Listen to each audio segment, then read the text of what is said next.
I'm afraid we can't hear you at the moment. I think you can now. I've just unmuted myself. Thank you very much. So good morning to you. I know that your assessors both join online as well. That's right, Mr. Beer. And I'm also pleased to say that I have a live transcription feed so that I'm well equipped. Thank you, sir. I concluded yesterday afternoon by outlining a menu of 4 issues relating to training that I was about to cover. Can I turn to the first of them, the training need analysis and baseline competencies? You will in due course be referred to a training needs analysis for the Horizon rollout. Fujitsu FUJ 401276. It was prepared in March 1997 by Stuart Kearns of Peritas. Now, the inquiry did approach Mr. Kearns for information on his involvement with the Horizon project, and he was keen to assist. However, I'm saddened to say that Mr. Kearns has recently passed away, and so the inquiry will not hear evidence from him. The training needs analysis was an important document that appeared to inform the design of the training programme thereafter. In particular, we will investigate how this analysis was carried out and how it was built on to develop the training programme. In particular, you will wish to investigate the views of the Post Office on the findings of the training needs analysis. The Post Office carried out its own assessment of baseline competencies after Peritas had completed the training needs analysis. Can we bring up, please, poll 3039748.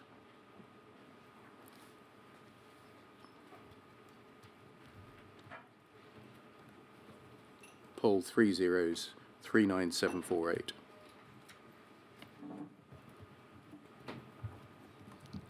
This is a memorandum dated January 1999 from Catherine Cook to various people in the Post Office.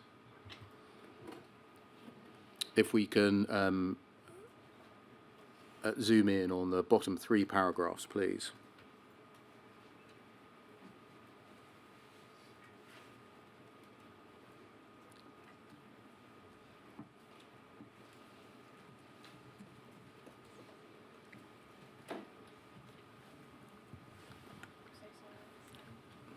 Apparently not.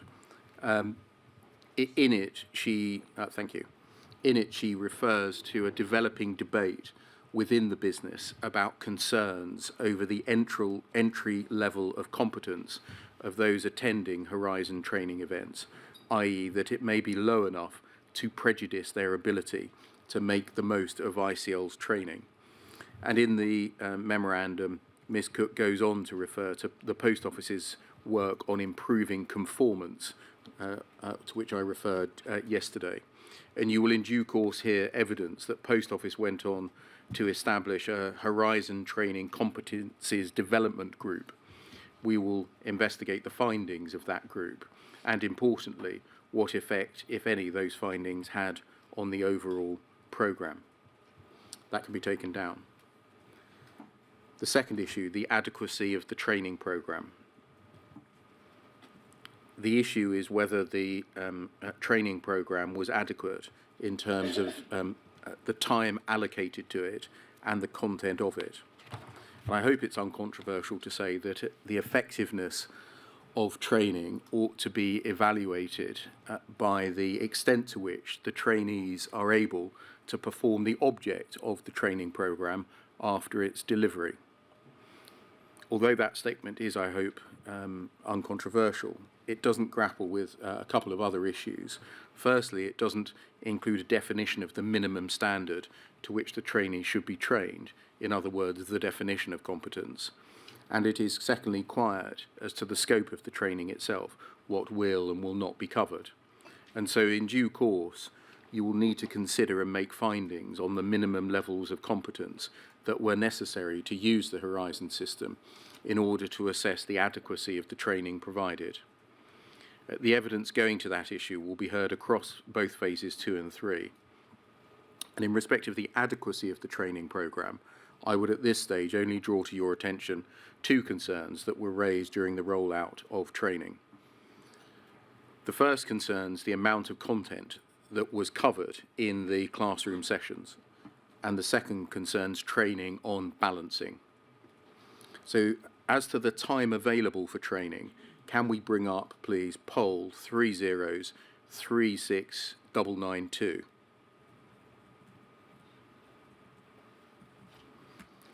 You can see from the cover this is Training Workbook 1.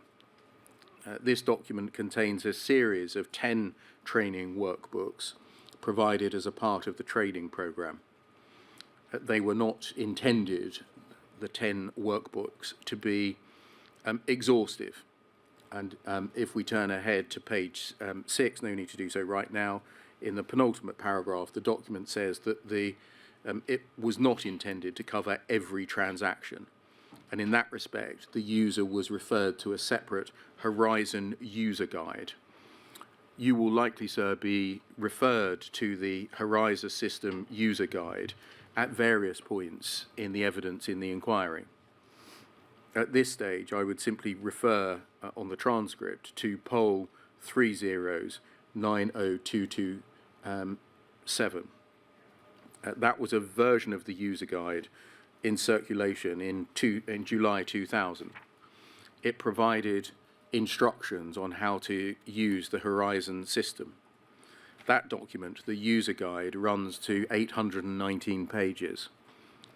And the reason why I mention these documents together, the 10 training workbooks and the 819-page user guide, is to give an indication as to the scope of work that sub-postmasters, counter-managers and assistants could be expected to carry out once up and running on the Horizon system.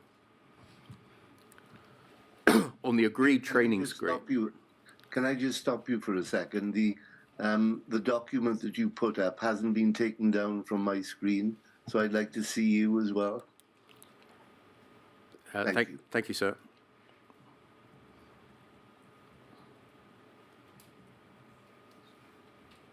That's fine now, Mr. Beer. Ah, good. On the agreed training scheme, this material would be covered by a user awareness event in the weeks leading up to a migration and a user training course in the days before it. The user training course would be a day and a half for sub-postmasters, a day for counter assistants. And you will hear that this was supplemented by written materials, supplemented by the Horizon Help Desk, and supplemented by the Post Office's own support staff. However, the training workbooks and the user guide give a fair indication of the amount of work the training programme needed to address prior to migration. And you want, in due course, to consider whether there was sufficient time to cover all of this material in the time that I've mentioned. The second point I referred to was the adequacy of training in relation to balancing. This issue, balancing, became a particularly contentious one because the Post Office raised an acceptance incident in 1999 regarding the quality of training. Can we look, please, at poll 3028357?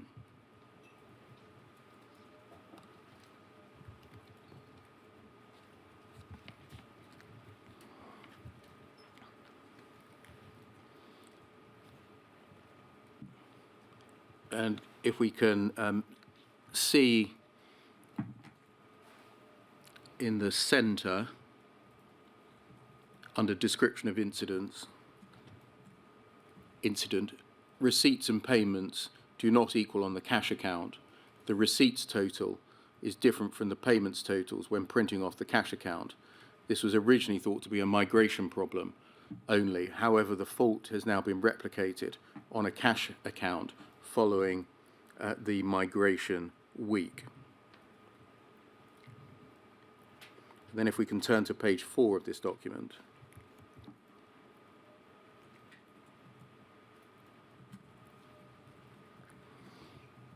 And again, look at incident 218.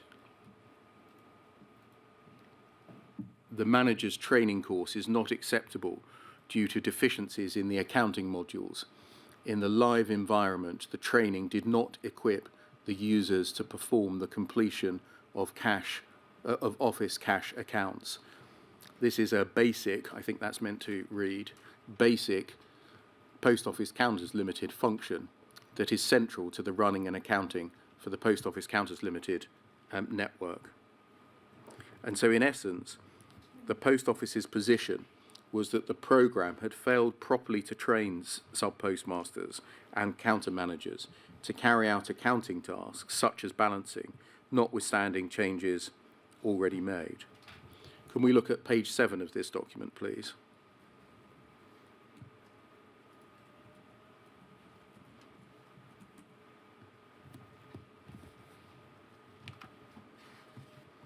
Thank you.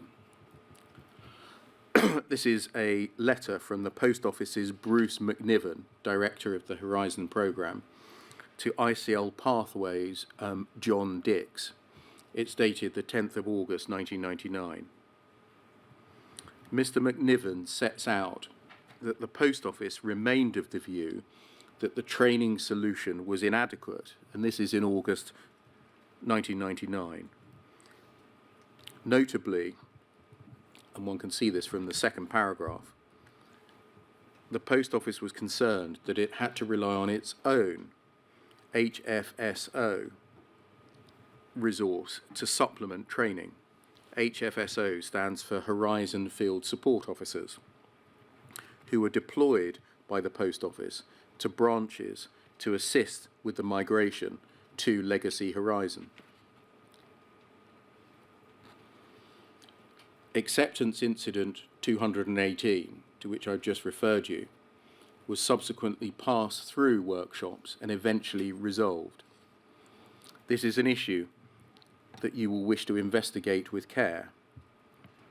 First, we will ask you to consider whether the Post Office's concerns about the adequacy of training on balancing were legitimate. And if they were legitimate, secondly, we will ask you to consider whether they were adequately resolved. You will wish to investigate whether the final training provided to sub-postmasters on the balancing issue was adequate. Of course, you've already heard evidence from a number of sub-postmasters on the quality of the training that they received as part of your human impact hearings. Whilst that evidence will not be repeated in the Phase 3 hearings, it will of course be weighed in your mind when making findings on the issues of training. This then leads to the third set of issues that arise from training, namely the collection and use of feedback. You will hear evidence in due course on how feedback was collected on the training programme. The documents suggest that training courses were tested in dry runs. Once the programme was rolled out, ICL Pathway had contractual obligations to obtain feedback from the trainees. The feedback collected for the training course was important for at least two reasons. Firstly, the feedback could and should feed into the parties' assessment of the effectiveness of the training programme. The identification of any perceived deficiencies in the training programme was important. It would enable the parties to investigate whether there was a deficiency. If there was, they could then implement changes to the training programme to rectify the deficiency. The second reason why feedback was important was because the results were themselves used as a measurable key performance indicator, KPI, to benchmark ICL Pathway's delivery of the training programme. Can we turn up, please, poll 3028212. And can we turn, please, to page 85?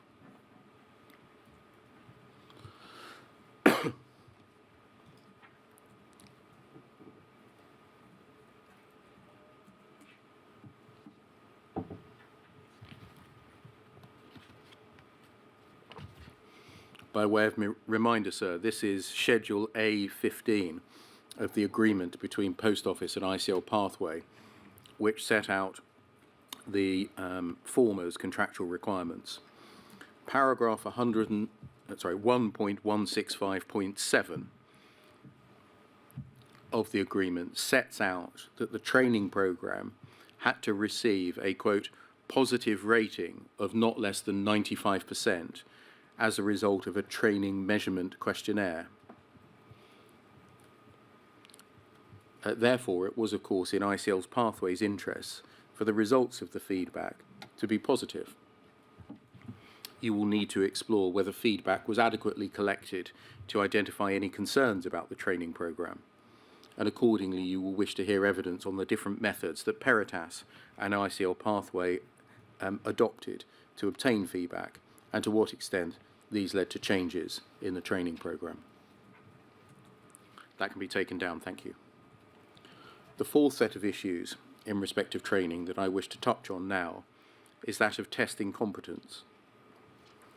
This is again important for at least two reasons. Firstly, it's obviously important to test the competence of trainees in order to determine whether they are able to use the system. In this respect, we would submit that the competence test should be a fair assessment of whether the trainee can use the system to carry out the functions of Horizon using the written information that would then be available to them. And again, competence was again a key performance indicator to measure ICL Pathways' performance. I'm not going to turn it up again, but at paragraph 165.14 of the schedule that I've just shown you, it states that ICL Pathways were to ensure that 95% of trainees completed training to an agreed level of competence. As such, it was in ICL Pathways' interest for sub-postmasters to pass the competence test. You will wish, therefore, to hear evidence on how competence was tested and the success rate of trainees. I would say at this point that a high pass rate of the competence test can show at least one of two things. First, it could show that the training course was functioning properly, or secondly, it could show that the competence test was too easy. Turning then to post office training. Following the national rollout, the post office took over responsibility for training the network. The post office has provided a significant number of documents to evidence the designs for training courses and work materials provided. You will be referred to the pertinent documentation during the Phase 3 hearings so that you can examine the content of the training. The documentation suggests that training courses were designed to train new joiners to post office, part of which included training on Horizon. The design of these courses changed over the years, and in summary, the post office itself summarised the training. It says it provided to sub-postmasters as follows in a letter to the inquiry. That's dated the 14th of April 2022. They said, first, from 2001 to 2002, there was classroom-based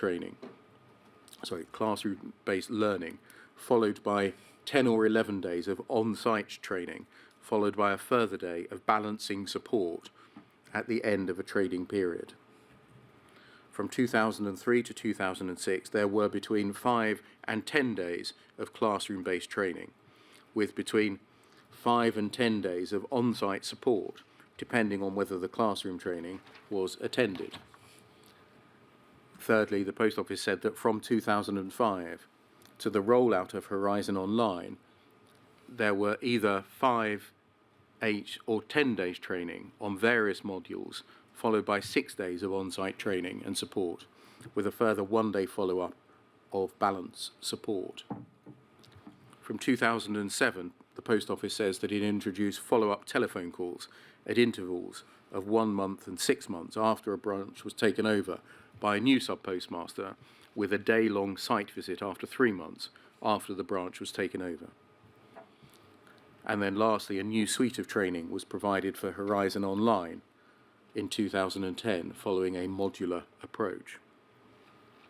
You've already heard evidence from some sub-postmasters, including Nicola Arch, Pauline Coates, Pamela Locke, Tahir Mahmood and Chris Trousdale, who were very critical of the training that they received, or the lack of it. I previously raised that one of the issues you must determine is what training the sub-postmasters in fact received.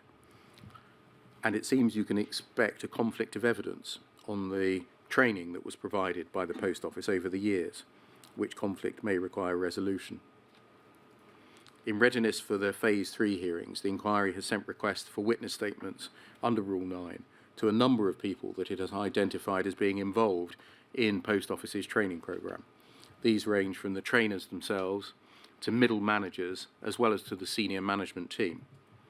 We intend to call several witnesses from the Post Office to speak to the issues that I've mentioned, to enable you to make findings on what training was in fact delivered to sub-postmasters. This, of course, is not the only issue to resolve during this period. The same themes identified in respect of rollout training continue, including how were the baseline competencies and training needs analysed? Were sub-postmasters given sufficient time for training? Was the content adequate? How did the Post Office collect feedback and what did it do with it? And how did the Post Office assess competence? I would add one additional point to this list, which arises from the different nature of the training project for which the Post Office was responsible. The purpose of the rollout training was to see that those in the network were competent in using the Horizon system in readiness for rollout. The Post Office did not have a single block of training to roll out like ICL Pathway, but had to maintain the network by training the new joiners. You will also wish to examine the extent to which refresher training was available to sub-postmasters who experienced difficulties operating the Horizon IT system. There is therefore a significant volume of important issues to cover in respect of training, despite it only taking up 6 paragraphs in our list of issues. Of course, the issues on training can't be considered in isolation. They must be considered alongside the advice and assistance that was available to sub-postmasters, an issue to which I will now turn. The issues that you're asked to determine in respect of advice and assistance are found in Section E under the Horizon IT system heading in the list of issues. The form of questions asked are very similar to those in relation to training. What advice and assistance was available to SPMs, managers and assistants in relation to Horizon? Who provided the advice and assistance, and were they adequately experienced and qualified to do so? Was the advice and assistance available adequate? And did the advice and assistance available change or improve over the years, and if so, how? Again, you will be asked to consider the current arrangements for advice and assistance, but that will be considered as part of Phase 7. The advice and assistance which you will consider can be divided into 2 linked groups. One might be described as a type of business support. This was provided by the Post Office itself. This would clearly go beyond Horizon, but would also necessarily need to cover the IT system as well. The other might be described as technical support for Horizon, which was provided by Fujitsu. These support services are a central player to this inquiry, relevant to several of the broad themes you must consider. They clearly play central roles in the identification and rectification of bugs, errors and defects, to the oversight of Horizon and Fujitsu's technical competence. Their work also fed into the resolution of disputes, to audits and investigations, to civil and criminal proceedings, and to the approach taken more generally to the scandal and to redress. The inquiry has received extensive documentation relevant to the advice and assistance issue. This includes written information said to have been distributed or made available to sub-postmasters to assist with operating Horizon. You will be referred to this documentation during the hearings and will wish to consider whether it provided adequate support. You will also want to investigate in evidence how such documentation was made available to sub-postmasters. This documentation also covers extensive policies and procedures on how the services provided advice and assistance were supposed to operate. These documents change, sometimes frequently and sometimes materially. And so in this opening, I will summarise some of the key players within the support service and refer you to some important documents within the timeline. This comes with 2 caveats. Firstly, you will in due course be referred to many more documents, some of which will be amended versions of the documents I'm going to refer to today. It wouldn't be proportionate or probably useful to go through all of those amended documents in this opening. Secondly, you will hear about the support services in more detail during the hearings. You've already heard evidence from sub-postmasters on their experiences of the support services. In due course, you will need to consider the extent to which the support structure that's set out in the documentation was in fact delivered to sub-postmasters. So I will firstly briefly set out the support services by the Post Office, provided by the Post Office, before turning to Fujitsu. And I'm going to spend significantly longer explaining the support services provided by Fujitsu, albeit this isn't an indication of relative importance. The Fujitsu technical support services clearly go centrally to the identification and rectification of bugs, errors and defects. Moreover, the technical nature of this topic means that more initial explanation of it would be helpful. You will in due course hear a significant amount of evidence on the advice and assistance provided by the Post Office, and you will need to consider carefully whether that was adequate. So starting with the Post Office. The Post Office has provided us with an extensive amount of documentation, which it says was provided to sub-postmasters to support them using Horizon. These range from updates to quick reference guides on various transactions and processes. You will wish to consider if these provided adequate advice and assistance, either on their own or in conjunction with other support services. The Post Office operated a support network, and you will hear evidence of the work of field team advisors and field team leaders. The inquiry has sent Rule 9 requests to many involved throughout the tiers of network support, and we intend to call some of them to give evidence. You will wish to investigate how the people on the front line of support were trained and kept up to date on Horizon. Moreover, you will hear about the Post Office's own telephone support service, initially called the Network Business Support Centre, or NBSC, now referred to the BSC. You will wish to investigate the same issues in respect of the MBSC, which service has previously been criticised in the evidence by sub-postmasters. You will wish to hear evidence on how the MBSC and the Fujitsu support services operated together. The Post Office and Fujitsu had agreed procedures in place to define the relationship between the help desk and the MBSC. You will wish to investigate how these two telephone services operate and whether they delivered a coherent and adequate service to sub-postmasters. Can I now turn to examine Fujitsu support services? During the inquiry, you will be faced with a large amount of documentation setting out the intended processes and procedures for support services.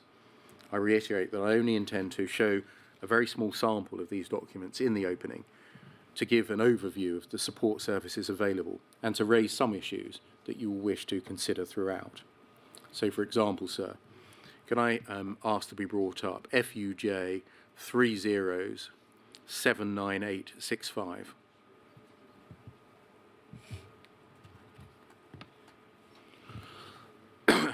Thank you.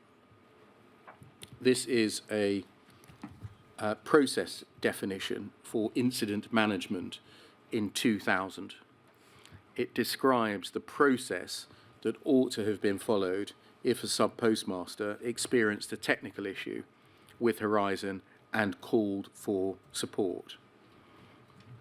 Can we turn to page 5 of the document, please?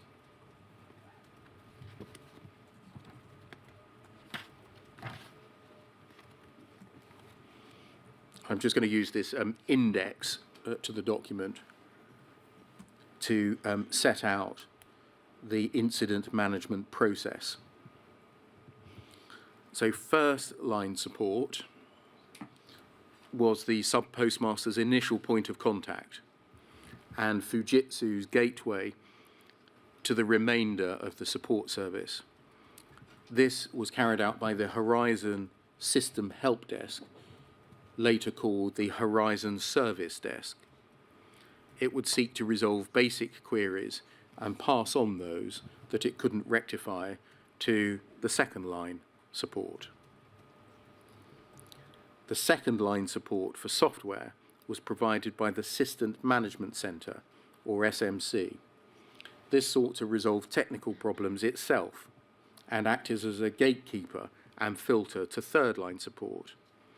The SMC was also involved in identifying system events that could indicate that a software problem, had arisen. There was also another layer of second-line support for hardware, which I don't cover in this opening. Third-line support was provided by 4 teams. The System Service Centre, or SSC, was central to the investigation and rectification of software problems in Horizon. The Management Support Team, or Management Support Unit, MSU, monitored and managed reconciliation errors. The Reference Data Team focused on errors in the reference data on which Horizon relied. The Operational Services Division provided third-level support to network and central system incidents, and you will hear evidence on all of these teams during the inquiry. I'm only going to cover the SSC and the MSU in the opening. Fourth-line support involved development teams that would make changes to the Horizon coding to resolve identified bugs, errors, and defects. I will turn to cover these levels of support now, but it's important to note that these process designs shifted over time. For example, a new process definition was designed for the release of Horizon Online. The cross-reference to that is FUJ 308027. Equally, incident management was not the only line of support.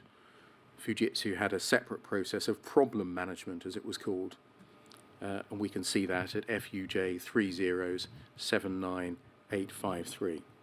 And you will hear of these issues in full in the course of the Phase 3 hearings. So first-line support, the Horizon Help Desk, or as it became known, the Horizon Service Desk. Fujitsu's first line of support was the System Help Desk, or the Service Desk. Its functions were initially set out in FUJ 30804889, which I would ask to be displayed. FUJ 30804889.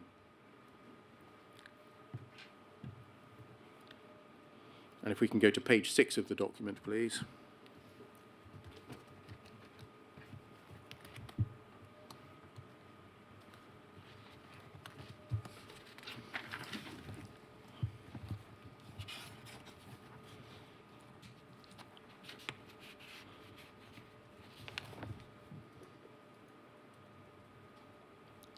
The document describes the help desk as the, quote, single contact point for all technical problems arising with the ICL pathway operating domain. It was the initial mouthpiece of Fujitsu support services and the gatekeeper to the higher lines of technical assistance. This is summarized at page 7, please. Just over the page.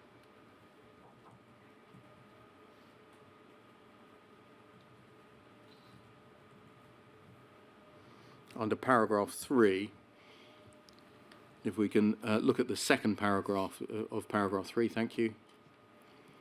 3 lines in, the Horizon System Help Desk staff will record details of the issue or request by ascertaining information from the customer regarding the nature and impact of the problem. The help desk operator will be able to resolve or diagnose the problem during this initial telephone conversation. Should the operator fail to resolve the problem at this time, he will route the incident onto a second line support unit and inform the customer of the next expected action. You will be referred to documentation that shows that a developing role of this element of first line support. In particular, when the Horizon System Help Desk became the service desk in 2005, can we turn to FUJ 30804855?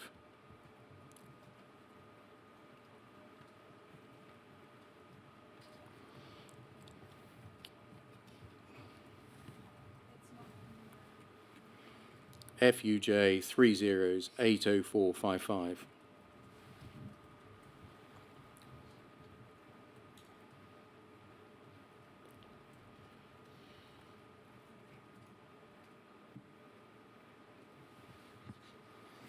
that there appears to be a problem with that. I'll summarise the document. It was a report setting out the requirements for the new Horizon Service Desk. And on page 6 of the document, at paragraph 1.10, we would have seen that the change was introduced because the Horizon System Help Desk was not considered to be fully compliant with the IT Infrastructure Library, or ITIL. That's IT Infrastructure Library, or ITIL. ITIL provides a standard for IT service and asset management, and you will in due course wish to investigate the red alert referred to after what you would have seen as the first set of bullet points and the external review of the Horizon System Help Desk, including how any shortcomings affected the advice and assistance available to sub-postmasters. The Service Help Desk was kept under review, and changes made to the service with the migration to Horizon Online. That was described at FUJ 30080457. And you'll wish to investigate how the first line support developed, and importantly, whether that affected the availability or adequacy of the advice and assistance received by sub-postmasters. You have already heard about the concerns raised about the help desk during rollout as to its capacity, and you have heard sub-postmasters' evidence of poor service provided by the help desk. These are issues that you will wish to investigate carefully in due course. In particular, you will wish to examine the support available in respect of balancing and how to deal with discrepancies. At this stage, can I ask to be brought up POL 30291174. This is an audit dated the 28th of April 2000. You can see that in the top right. And it's authored by Jan Holmes. You'll see that at the foot of the screen there. Can we turn forwards, please, to page 5 of the document?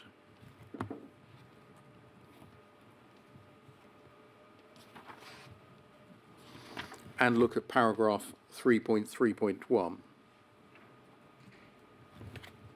Sorry, 3.1.1.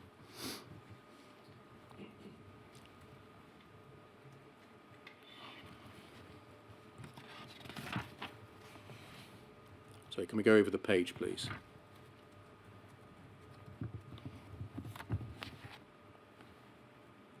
Thank you. Ms. Holmes describes, under the heading, the Wednesday peak, the fundamental problem facing the help desk is the weekly spike of work on Wednesdays associated with cash accounts and balancing. The fact that the workload on this day is anomalous with the remainder of the working week is providing a real challenge to OSD in balancing the need to meet service level agreements while operating within a sensible staffing model that takes account of the total call pattern over a week. OSDs are looking at ways of alleviating the problem, especially as the key service level agreements under pressure are the prime targets of this weekly workload. The audit went on to recommend that the NBSC, that's the Business Support Centre, be positioned as a gatekeeper to the help desk in an aid to reduce call volume and to implement interactive voice recognition. It was noted that it was, quote, not be practicable to resource the help desk to meet the Wednesday spike, since for the remainder of the week it would be impossible to retain the commitment and motivation of staff sitting. We will investigate how these issues and recommendations were monitored. Before moving on, can I draw your attention to one example of the Wednesday peak, as it's described, which is in Colin Baker's letter to the National Executive Council of the NFSP.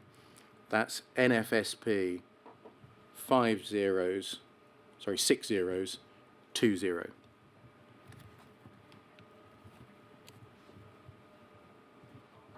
So a letter dated the, I think it's 4th of May actually, rather than 3rd, which I said. Mr. Baker states that a balancing problem had arisen because of an error made by sub-postmasters in completing stock reconciliation the week before. And Mr. Baker states in the first paragraph that this was a result of poor advice. You may no doubt be aware that there were significant difficulties with horizon balancing at some post offices yesterday. We are waiting for a definitive answer from Post Office Counters Limited on the problems encountered. However, what we know so far is that a problem arose last Thursday morning in the uprating of stamps, and resulting from poor advice, some postmasters did not correctly complete the upgrading of stock reconciliation that day. That manifested when they tried to balance yesterday. The helpline devised a workaround, but as we would read on in the letter, a backlog soon developed of 100 calls by 3:30 p.m. that day. And Mr. Baker goes on in his letter to suggest that the help desk eventually advised sub-postmasters not to wait to balance. You will wish to investigate how incidents like this were handled by the support services generally. That can come down, thank you. You will hear evidence of a system known as Power Help, with a capital P and a capital H. This was the system the help desk used to manage calls. It was an important system because it was the main gateway into the remainder of support services. The help desk was tasked with assigning a priority to each call. Please, could we ask, or I ask, that POL 50912 is brought up.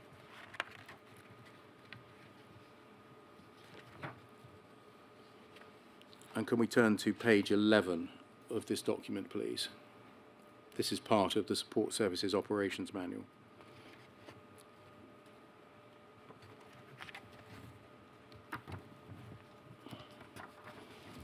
And can we zoom in on the table in the middle there with the A, the B and the C? Thank you.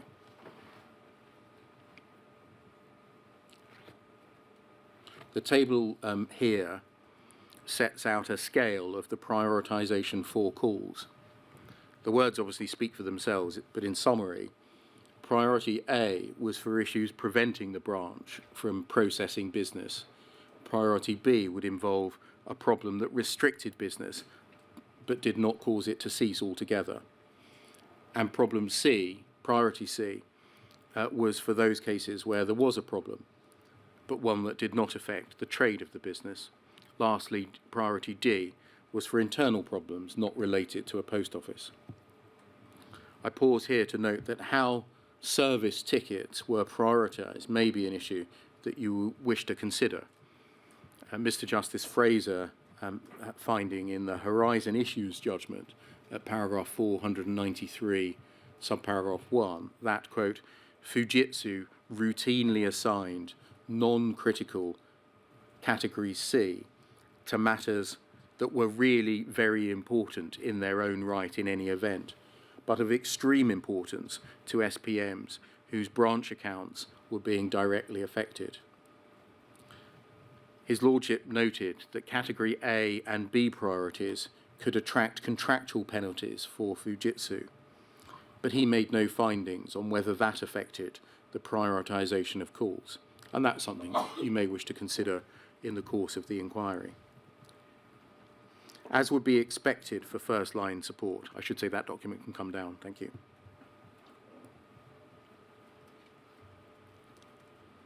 As would be expected for first-line support, it was intended that the help desk or service desk would be able to rectify some issues raised by sub-postmasters without referring it up to the second-line support. It's obviously important for each level of support not to refer up calls unnecessarily. To do so risks overloading the higher levels of support, drowning out the potentially more serious problems on which they should be focused.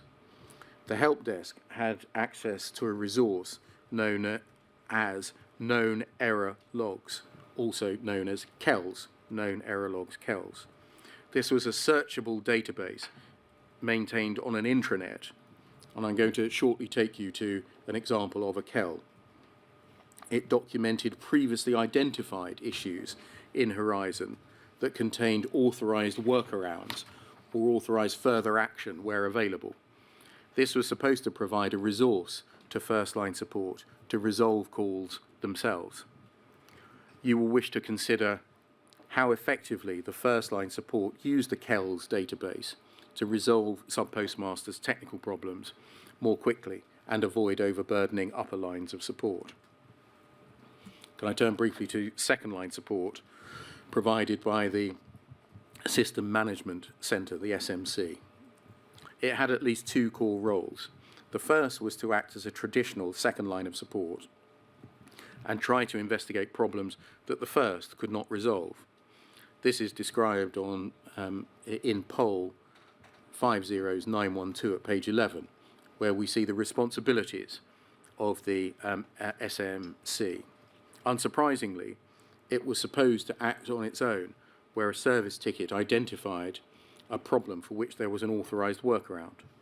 The SMC had an important role in respect of these problems that did not involve a workaround.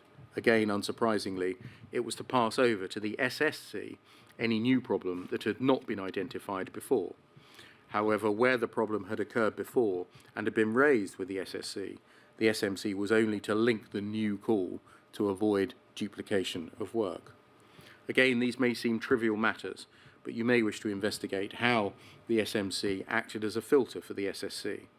As I will set out shortly, the SSC was a vital body of third-line support designed to investigate potential systems. You will hear from Mr. Scipione on how the failure to filter calls properly affected the service the SSC was able to provide.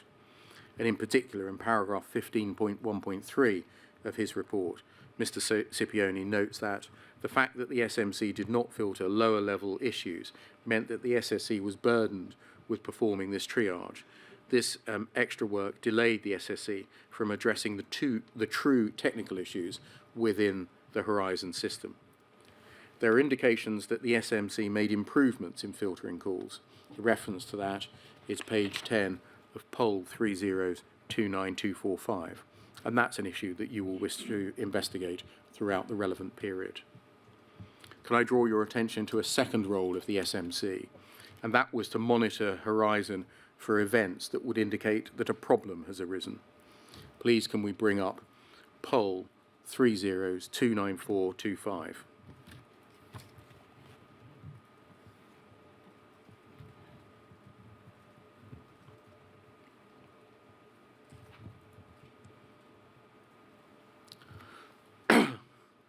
This is a KEL, you can see that 3 lines from the top,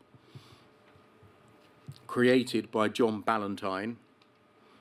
You can see that against the word raised on the 4th line on the 12th of February 2010, again raised by John Ballantyne 12/2/2010. And it's in relation to receipts and payment mismatches in Horizon Online. And this is a standard form print of a KEL, something that you're going to become very familiar with over the next few months. There's an alphanumeric reference at the top of the page, in this case Ballant J1759. So it starts with letters from the initial author's name followed by numbers. At the foot of the screen, under the heading Symptoms, the KEL states that a counter error event has been generated, and it gives an example. You will see in this example that the figure after total receipts does not match the figure for total payments. You can see 3 lots of text in under symptoms, total receipts equal 250016.45, total payments 200016.45. So the figure after total receipts does not match the figure for total payments. If we scroll down the page,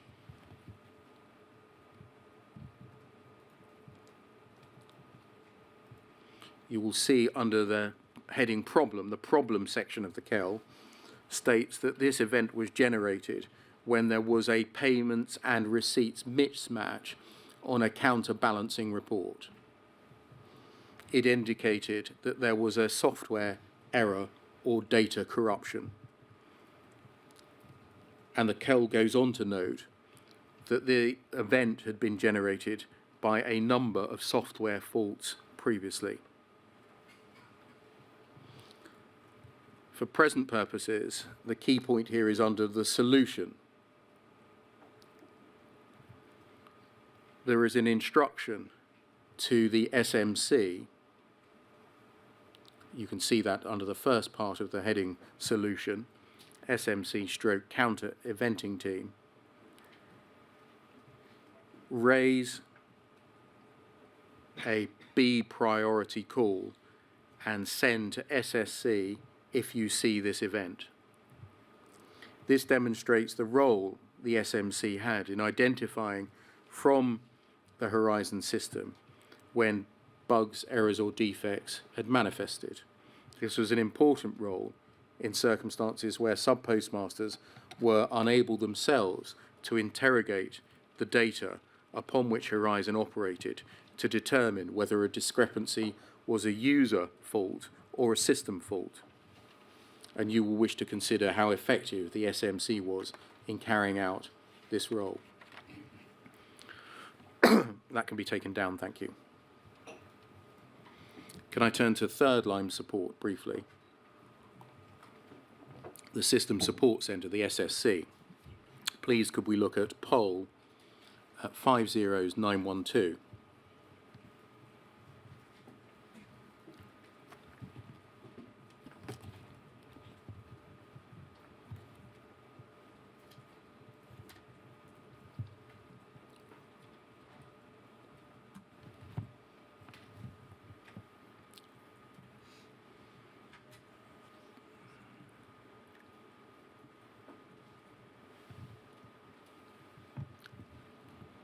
Thank you. This is the CS Support Services Operations Manual, which describes the support services provided by that, at that time, Pathway Customer Services. And can we turn to page 8, please, of the document?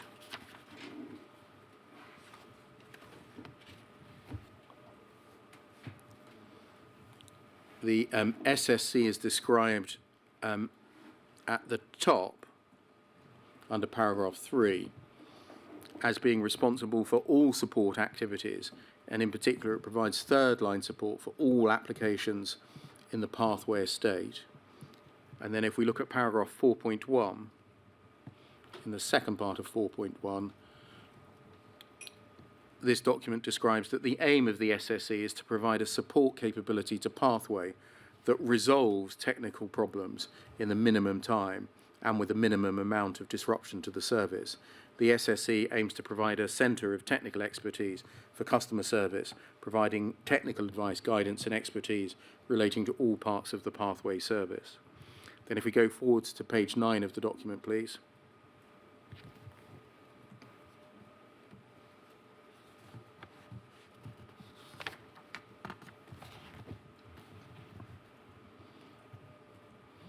Amongst the list of responsibilities, if we just highlight number 7, please. One of the responsibilities of the SSE was to maintain the KEL database.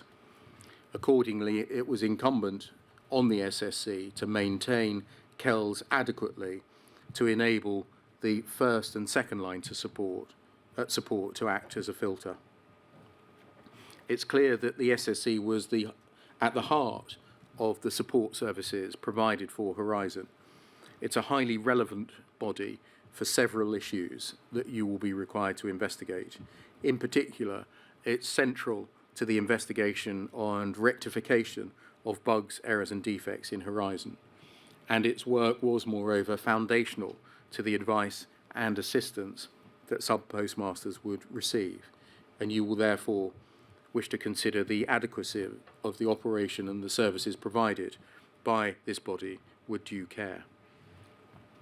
Can I turn to pinnacles and peaks in investigating bugs, errors and defects? You will hear, that document can come down, thank you. You will hear about the systems that the SSC used to manage service tickets. The first iteration of that system was called Pinnacle, which I referred to yesterday in relation to phase 2. The second manifestation of the system was called Peak, P-E-A-K.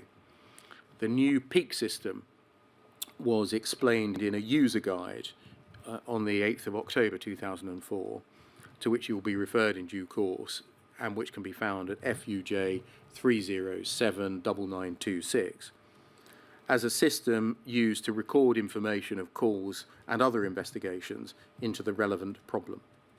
I referred you to a peak earlier in respect of training. The efficacy of the Pinnacle and Peak system is important for two reasons. Firstly, it was the centralized location for storing data relating to a service ticket, whether a call or evidence of an investigation. And in that regard, the efficacy of the system would affect the quality of service provided to sub-postmasters. Second, it was important for wider system issues. It was important to avoid duplication of peaks, duplicate peaks, or to identify linked problems using the system. And these are issues that you will consider in due course. An issue that you will wish to investigate is how support services like the SSC investigated problems with the third-party software. You've heard that a fundamental building block of Horizon, Riposte, was provided by Isha. Could we look, please, to FUJ 3083596. And can we go to the second page, please?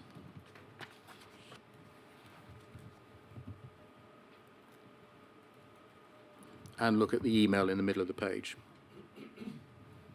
Thank you. This is an email exchange of the 17th of April 2001 between Gareth Jenkins and Brian Orzel. Mr. Jenkins asked in the first email on a way of listing current Isha dev pinnacles. We understand this to mean incidents that have been raised that required third or fourth line support from Isha in relation to Riposte. Mr. Jenkins wanted to go through those pinnacles to see which may be affected by upcoming releases.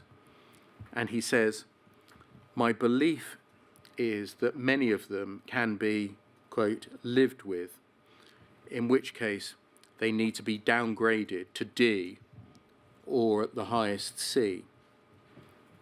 And then back to the first page of the document, please.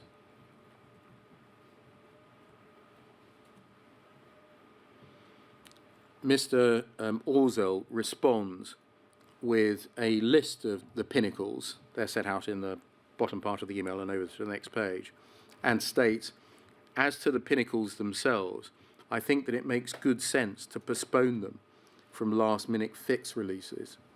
But given the amount of money we pay for support, when we have a full regression cycle, like presumably S10, I would want them all fixed, including the D priorities. No exceptions. Chris has the final say, of course. You will wish to investigate how potential bugs, errors and defects in Riposte were investigated and rectified. Mr. Justice Fraser found that there were such bugs that had the ability to affect balances. You will hear evidence on a bug that became known as the calendar square or Falkirk bug. This was an error in the Riposte system.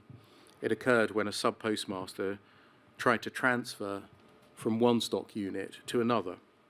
The sending unit would successfully record that the transfer had been sent, but the receiving unit would not register the receipt. That document can come down now, thank you. This could result in the sub-postmaster repeating the transfer, and whilst the transfer would appear to be unsuccessful, the sending stock unit would be depleted. This would in turn lead to a discrepancy.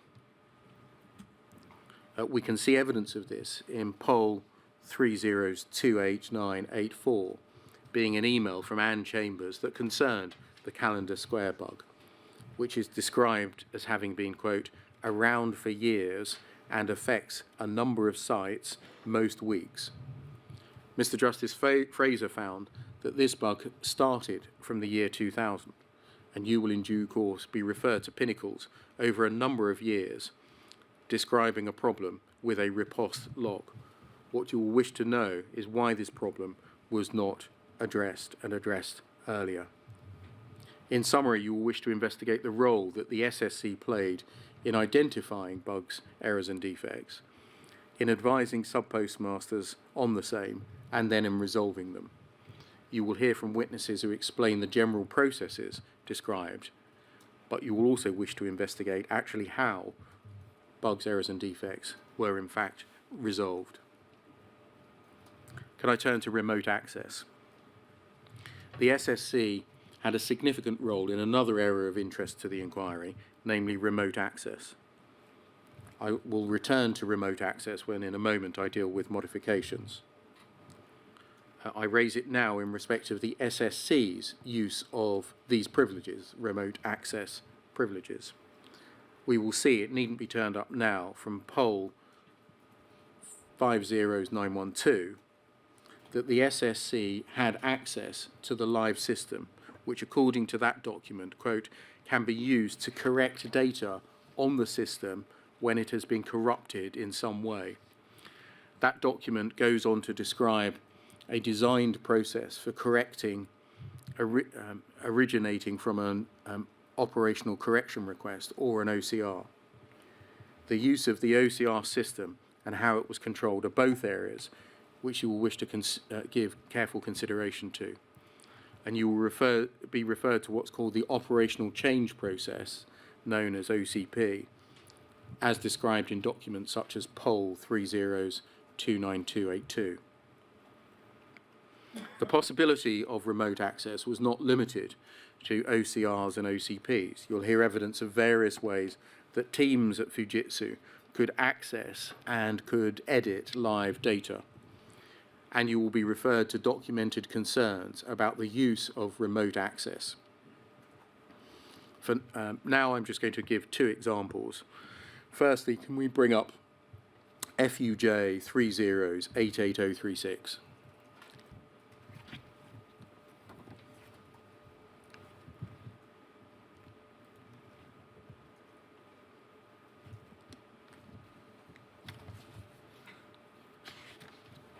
And can we turn to the introduction of this document, which I think is at page 9.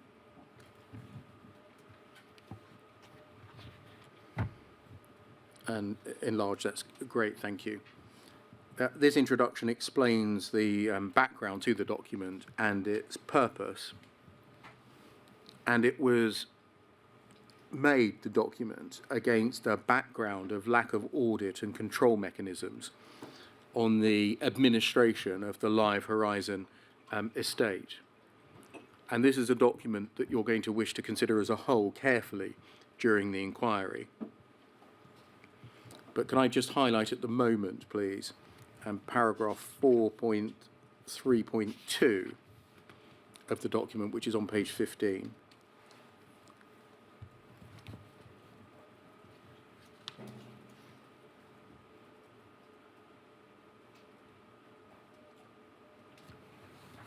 Thank you.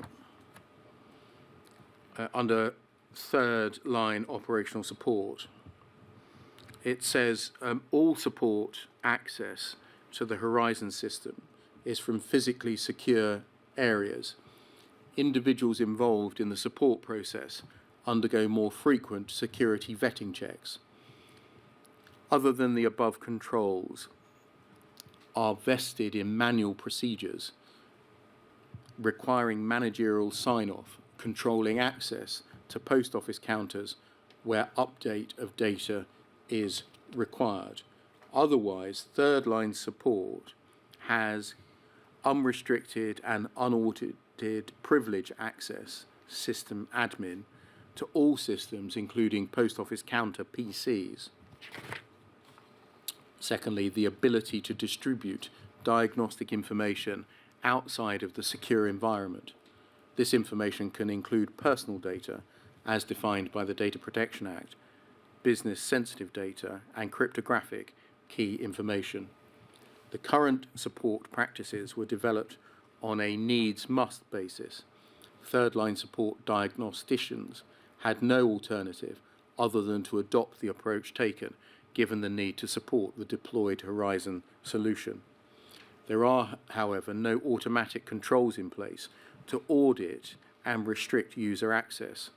This exposes Fujitsu's services pathway to the following potential risks: opportunity for financial fraud, operational risk, and errors as a result of manual actions causing loss of service to outlets, infringements of the Data Protection Act. You will also wish to note in this document on page 16, please, just over the page,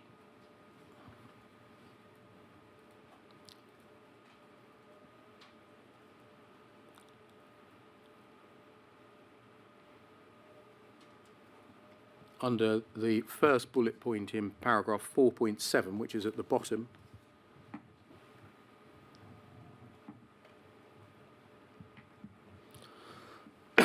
the following security requirements are specified for support of pathway systems. The design must define how the current method used by SSC to access counters is prohibited. The BI2 release included a Microsoft-supplied security hotfix that closed off the security loophole being exploited by the SSC. A new route has been supplied. We needn't read on. You will wish to investigate how the SSC and other teams at Fujitsu had used remote access before this report, and as referred to in this report, as the security loophole being exploited by the SSC. You will be interested to hear evidence on how such remote access was managed following this design, and whether this document and the design that it introduced address the concerns identified in it. Following on from that, the second document involving access, remote access, to which I should draw your attention, is FUJ 30H9756.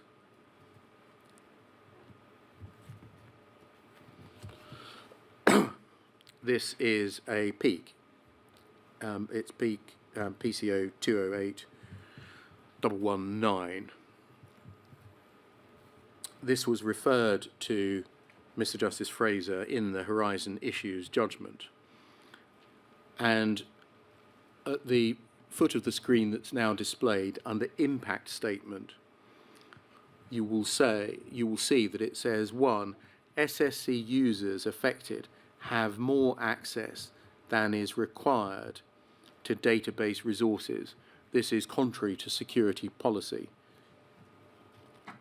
And then 3, perceived impact. The customer is not aware of this problem or change. This peak goes on to state that SSC users had access to a role called AppSub with extremely powerful privileges.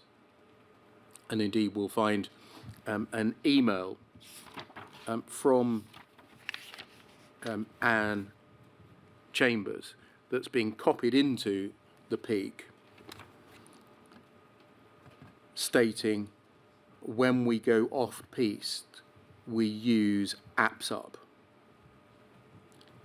The inquiry has sent Rule 9 requests concerning how remote access was used, and we intend to call witnesses to speak to these issues. And so you will wish to consider the extent of the remote access privileges available to Fujitsu who had access to them, and the adequacy of the audit and security measures in place. Can I turn to another third layer of third line support? That document can come down now. The Management Support Unit, MSU, which was tasked with the identification and resolution of reconciliation incidents. It was moreover responsible for identifying and raising problem incidents where it detected a series of similar reconciliation incidents. Please could we turn to the TPS reconciliation and incident management procedure at FUJ 401627. This sets out the procedures for managing identified errors in data or reconciliation. The MSU was responsible for monitoring a series of reports known as Transaction Processing Service Reconciliation Reports. We can see that at page 8 of the document.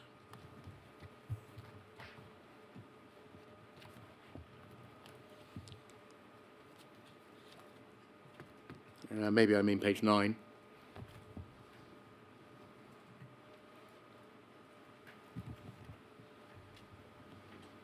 Over the page, please. Under Introduction.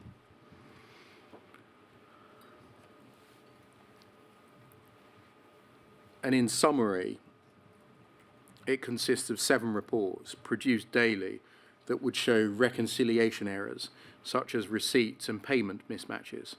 An error would, having been identified, lead to the MSU raising a business incident, which would be logged by the help desk. And you will hear in evidence reference to BIMS reports, which are business incident system management reports, and also hear reference to manual error reports. These reports only concerned the symptoms of a problem, such as the fact of a discrepancy, rather than the causes. The causes of the error were handled by different processes, of which you will hear, such as system incident logs, problem management, incident or defect management, and will be referred in evidence on how business incidents were handled. In particular, you will wish to examine the business incident management system operated by Fujitsu, and you will wish to investigate how such business incidents were managed individually and collectively. Fujitsu's fourth line support, that document can come down now, thank you, was engaged where the third line had found evidence that may indicate a fault in the Horizon software itself, or it could not otherwise establish why an incident occurred.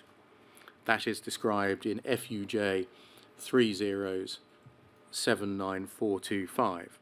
You will wish to investigate how fourth line support operated to address identified systems in Horizon. A further issue to investigate is how fixes to Horizon were pushed out.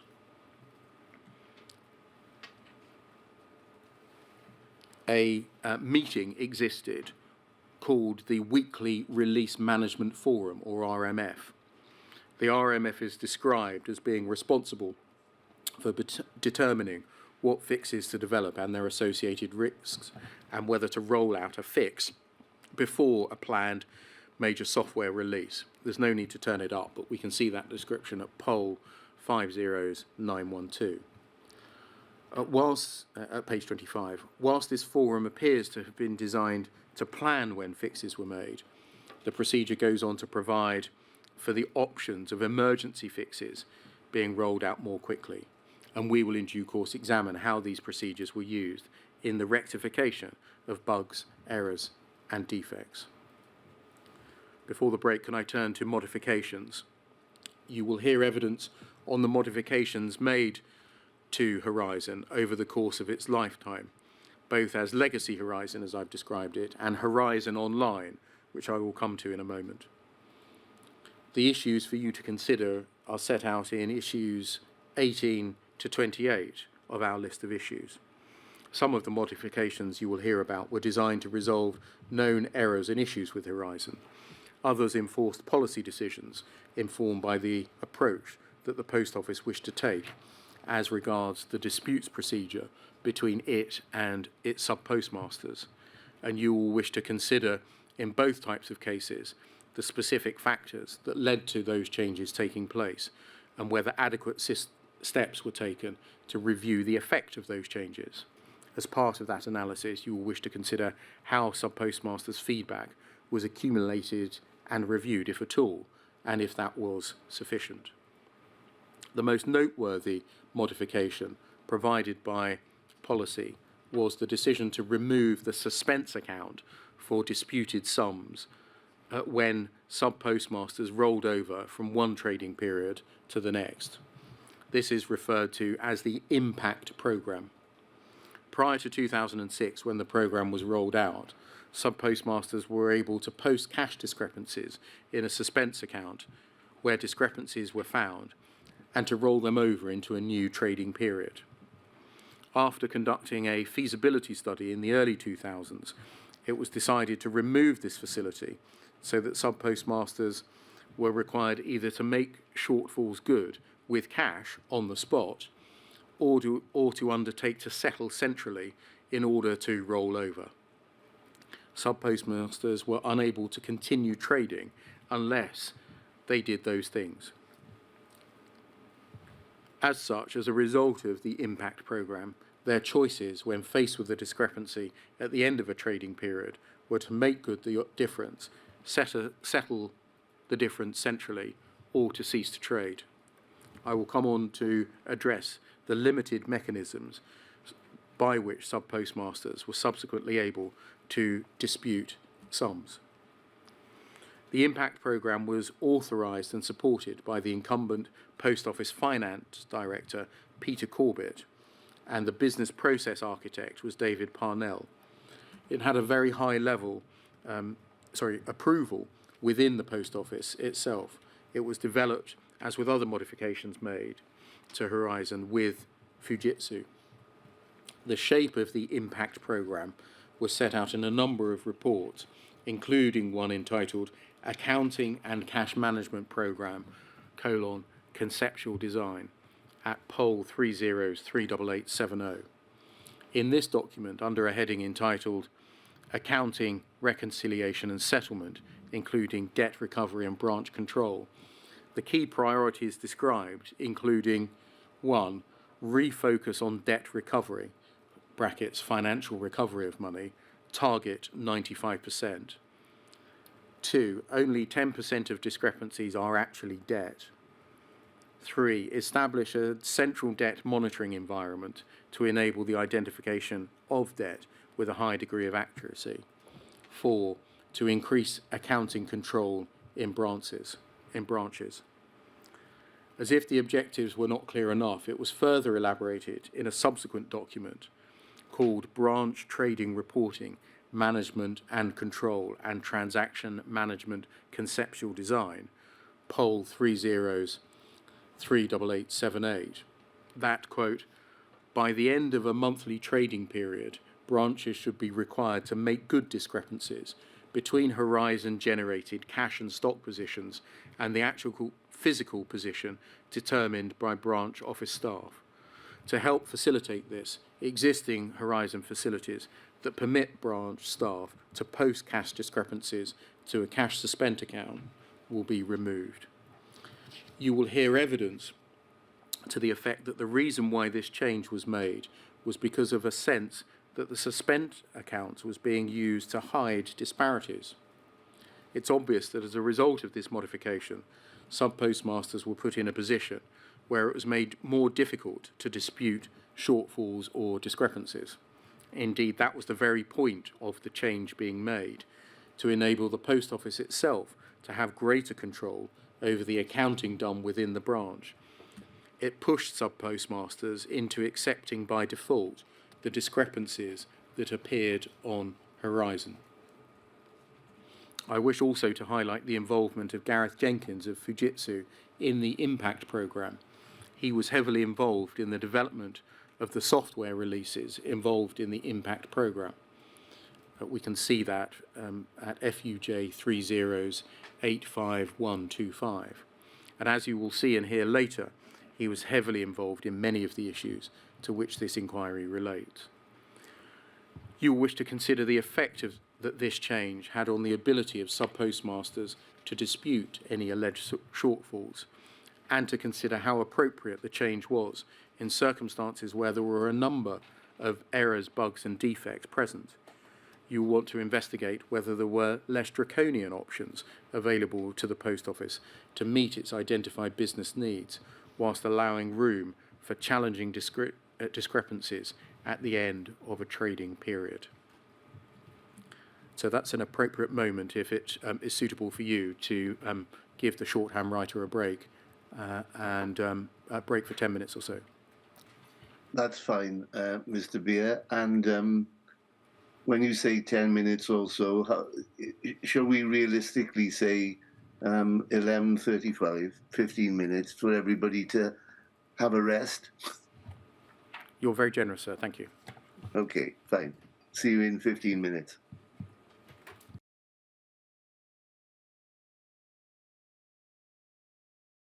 Sir, can you see and hear me? All set, Mr. Beer? Thank you very much, sir. Can I turn to consider another type of modification, where modifications were required because of issues or errors in Horizon? You will hear about the so-called ping fix and the ping fix project. This was considered by Mr. Justice Fraser. It was introduced in 2012 because of the issues caused by the fact that the national lottery terminals were on one computer system operated by Camelot, but Horizon was the system being operated by branches to sell Camelot products. The Post Office had to issue a high volume of transaction corrections to ensure consistency. In the words of Mr. Justice Fraser, the ping fix was about, quote, remedying a deficiency in the functionality of Horizon. A feasibility study carried out in contemplation of what eventually became the ping fix was firmly in development by March 2009. We can see that from Fujitsu 000091215.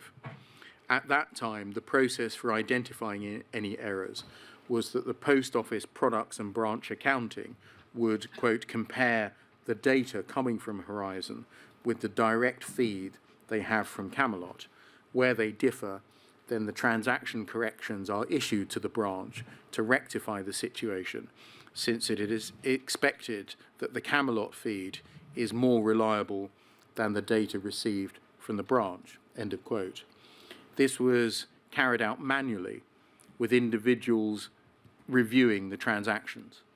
The exercise resulted in an extremely high volume of transaction corrections being issued to correct the position.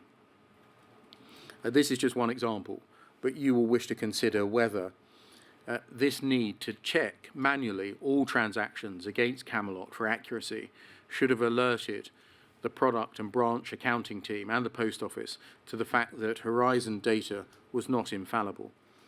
And if these issues were chalked up to being a matter of user error, whether this should have resulted in a particular training program being carried out rather than an extremely high volume of transaction corrections. Can I turn to Horizon Online? The biggest modification or change over the course of the lifetime of the system was the migration from legacy Horizon to Horizon Online in 2010.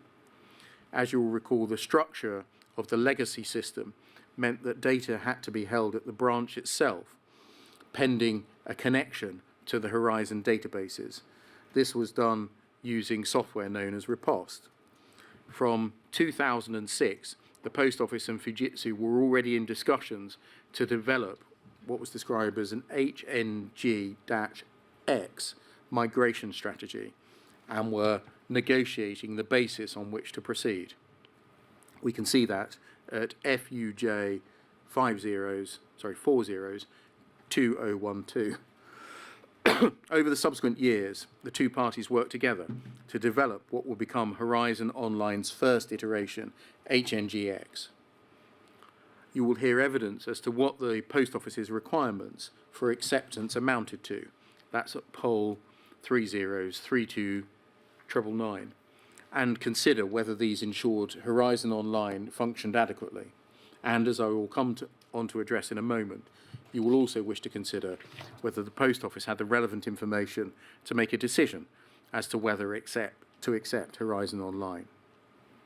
Things did not start well for Horizon Online. The high volume rollout had to be suspended because of failures to migrate, and you will hear evidence as to whether this could have been avoided and the reasons why it happens.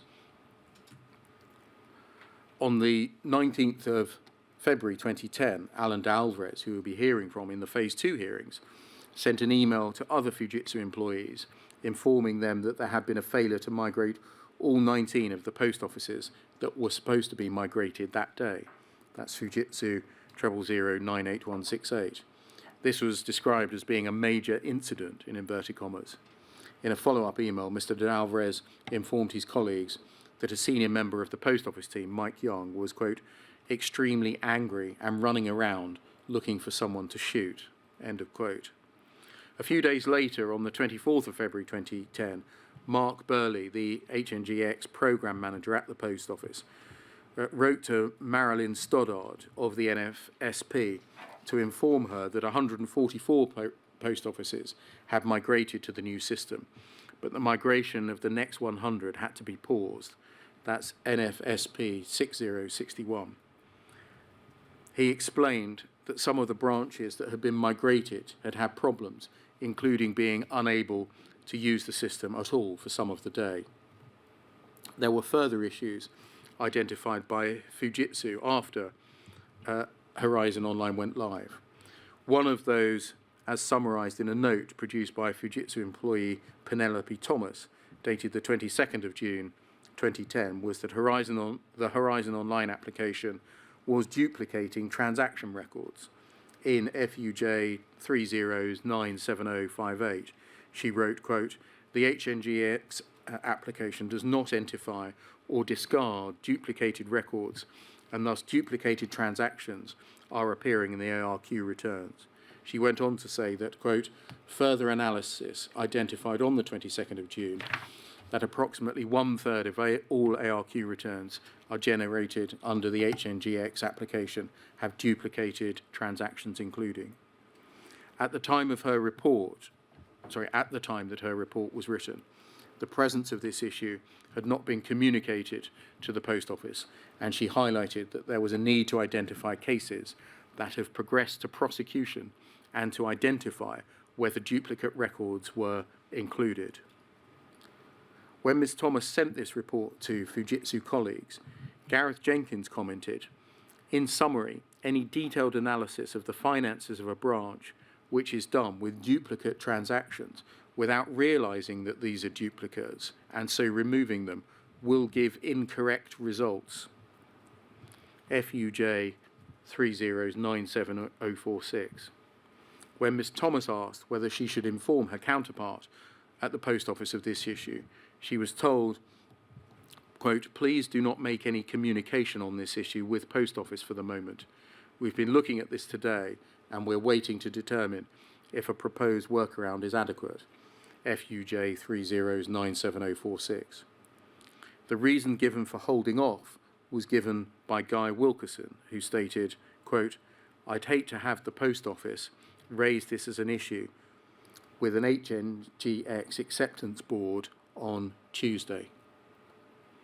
We're sending Rule 9 requests to those responsible for taking these decisions on behalf of Fujitsu.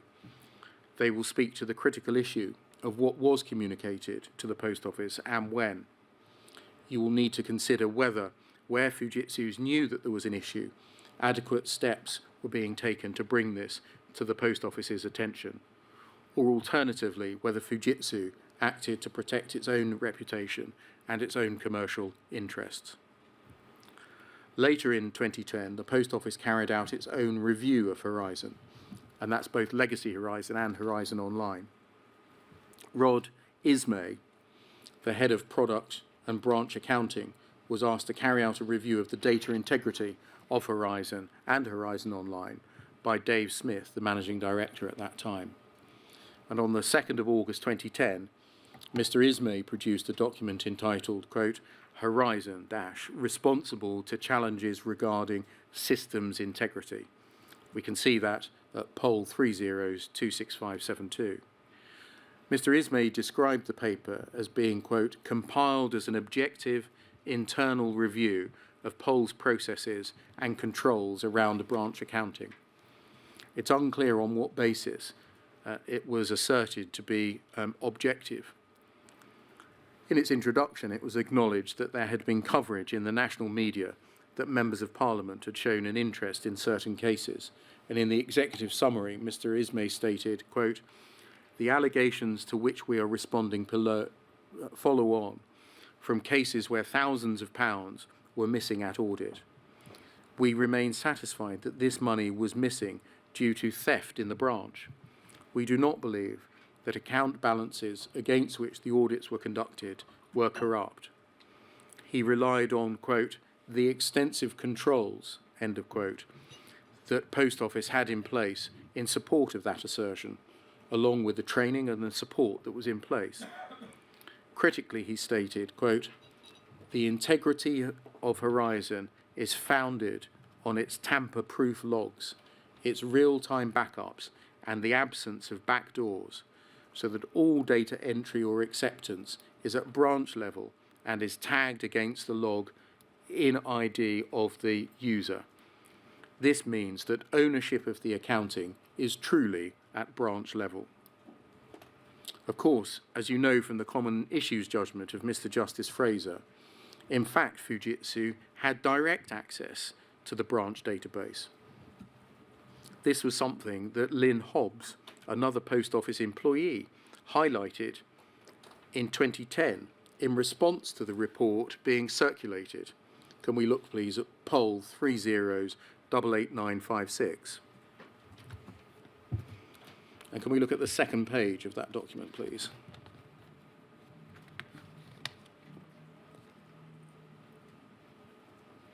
And the email underneath my reply to Mike and Rod. Thank you. She says, I'm happy with the report and just have one observation. I found out this week that Fujitsu can actually put an entry into a branch account remotely. It came up when we were exploring solutions around a problem generated by the system following migration to HNG-X. She described how this was resolved for Fujitsu to remotely enter a value into a branch account to reintroduce the missing loss or gain. One solution, this is the last part of that email, quickly discounted because of the implications around integrity, was for Fujitsu to remotely enter a value into the branch account to reintroduce the missing loss stroke gain. So Poll can't do this, but Fujitsu can. You will hear evidence from individuals who were there at the time about what was known within the Post Office about the ability of Fujitsu to enter such values remotely. And we'll hear evidence from individuals with experience of working at Fujitsu. And you will wish to consider how this fact impacted on the Post Office's confidence in its data integrity. That can come down now, thank you. Turning back to Mr. Ismay's 2010 paper, as I've already said, he relied on a number of factors in support of his assertion that Horizon's data integrity was no cause for concern. One factor he relied upon was the, quote, court decisions, as he called them, that had found in the Post Office's favour. He highlighted three, as he called them, landmark cases. The first of these was the Cleverley's case in 2001. In that case, the sub-postmistress was dismissed in 2001, soon after Horizon was introduced. Her lawyers produced a report showing how Horizon could have caused an error. The Post Office settled this case for £187,000, because it did not have the transaction logs to, in inverted commas, refute the claim. The learning point from this case, as it was summarised, was to ensure that the Post Office had transaction logs to back up its own allegations. The second case referred to was the Castleton case in 2004, named after the sub-postmaster involved, Lee Castleton. And you will recall that you've already had read evidence from Mr. Castleton and his daughter, Millie Castleton, which was summarised to you during the human impact hearings. Mr. Castleton was made bankrupt as a result of the proceedings taken against him. Mr. Ismay commented that that case, quote, appeared to have put a stop to allegations. The third case referred to by Mr. Ismay was Audley Edge in 2010. In that case, the sub-postmaster pleaded guilty to false accounting, having been initially charged with theft.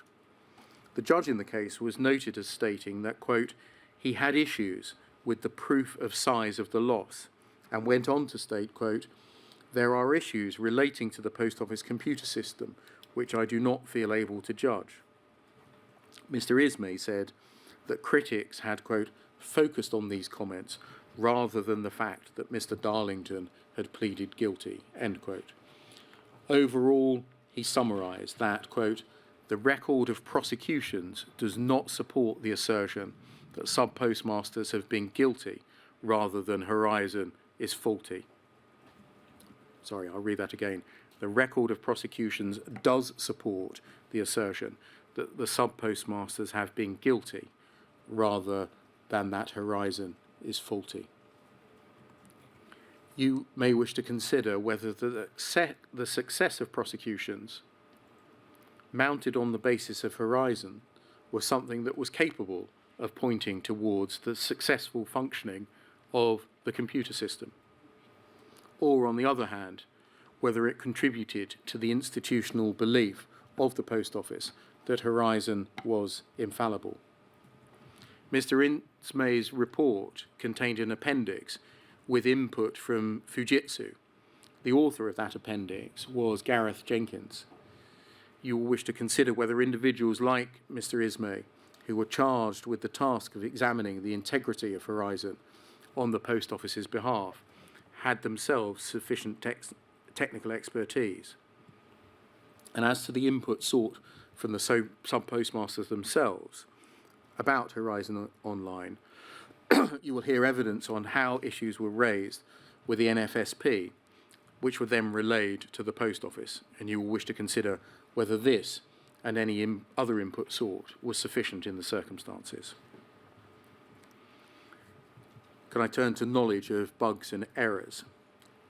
It's settled that there were bugs, errors and defects in the Horizon IT system that had the potential to cause, and did cause, discrepancies or shortfalls in sub-postmasters' branch accounts or transactions, or otherwise undermine the reliability of Horizon accurately to process and to record transactions. Mr. Justice Fraser found at least 12 such bugs, errors and defects in legacy Horizon and 13 in Horizon Online.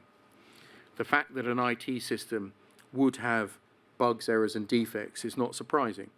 Indeed, it is likely that Horizon would not have been a headline-grabbing project if the Post Office had not used data produced by it to pursue prosecutions and civil claims.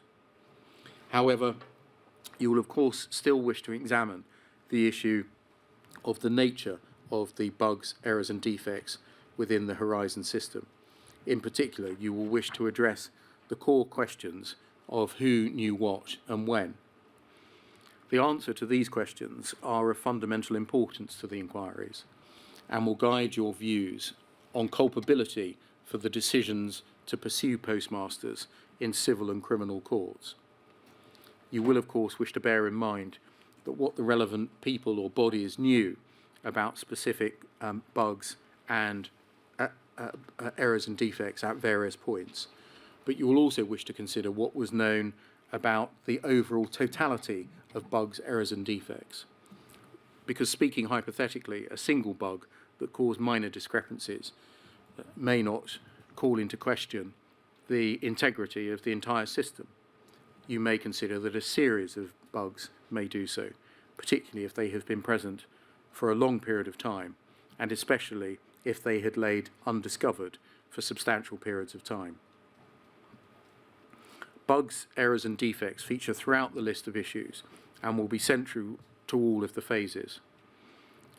If I can refer briefly to the list of issues to delineate the particular questions you're asked to consider and on which to make findings. We do not wish to suggest that these issues can be confined to one phase. It's likely that you will hear evidence on these matters throughout the hearings. The first group concerns bugs, errors and defects and relates to knowledge. This is at paragraphs 49, capital A, B and E of your list of issues. And paragraph 49 invites you to make findings on the state of knowledge of various people and bodies. You will also wish to consider the mechanisms that were in place to monitor Horizon to find and rectify such bugs, errors and defects. Those issues are captured in paragraphs 184 to 201 of the list of issues and will be dealt with in both phases 3 and 6. You will also hear evidence relevant to various parties' knowledge of bugs, errors and defects when you consider the pursuit of civil and criminal proceedings based on the data produced by Horizon. Therefore, we do not intend to deal with knowledge of bugs and errors in full during the Phase 3 hearings. It's a theme that will run throughout the inquiry. However, you will hear a significant amount of evidence on the nature and extent of various bugs during Phase 3. We are also investigating, by way of Rule 9 requests, what knowledge various teams within Post Office and Fujitsu had on bugs throughout the levels of management, providing training, giving support, or resolving disputes. We will consider how that information filtered through to other parts of the organisations and beyond in later phases, principally Phase 6.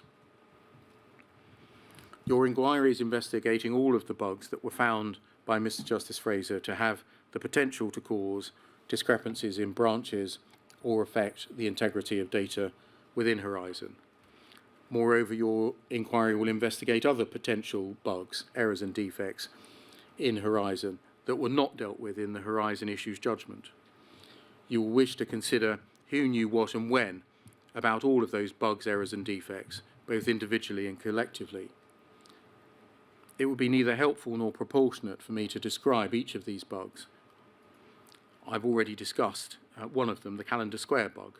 Can I introduce 4 other bugs that you will hear evidence on in due course, namely the data tree failure discrepancies, phantom transactions, receipts and payments mismatch bug, and the suspense account bug.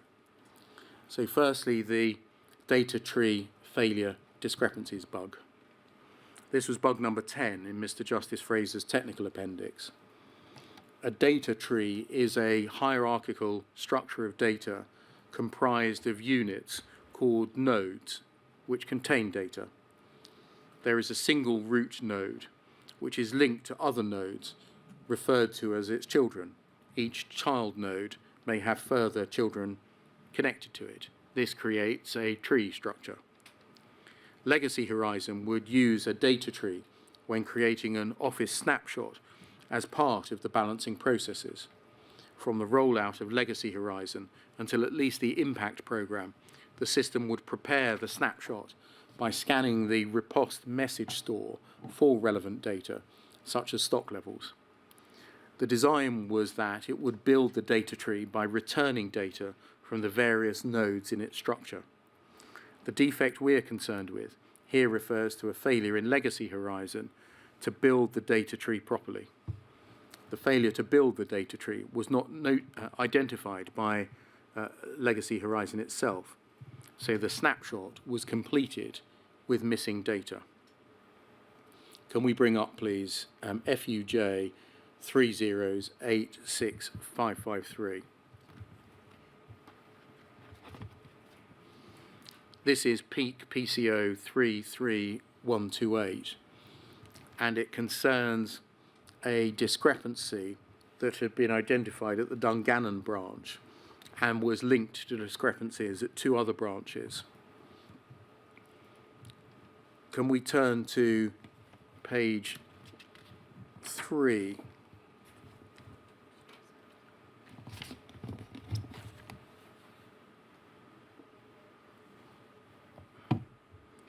And at the foot of the page, please. Yes, under the entry 4th of July 2000 at 10:40. Root cause of stock unit integration problem. Data trees have been failing to build fully, and the system has not been detecting this. Consequently, discrepancies in the balancing have been occurring. In the case of Dungannon, a whole payments node was missing. There have been a number of calls relating to this kind of issue.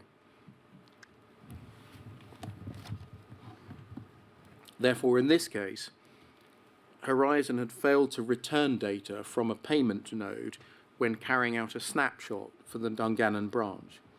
It had a dramatic effect in that it failed to collect payments amounting to £43,000. Mr. Justice Fraser found that this had the potential to affect branches if the sub-postmaster chose to roll over from the snapshot and make good the discrepancy. You will wish to consider whether sub-postmasters would have identified bugs like this, where the discrepancies were not so stark in terms of the amount of money involved.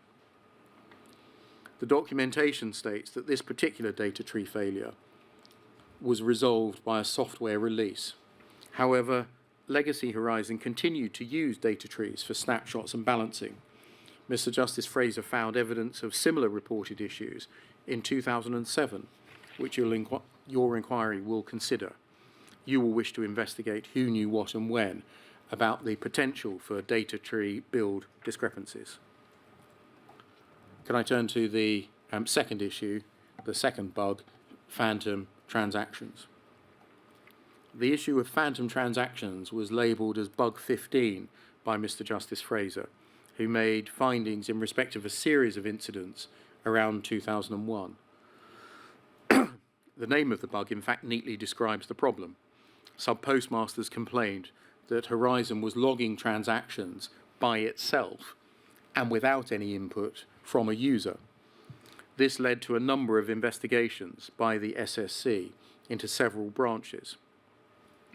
Can we please bring up FUJ 30086682?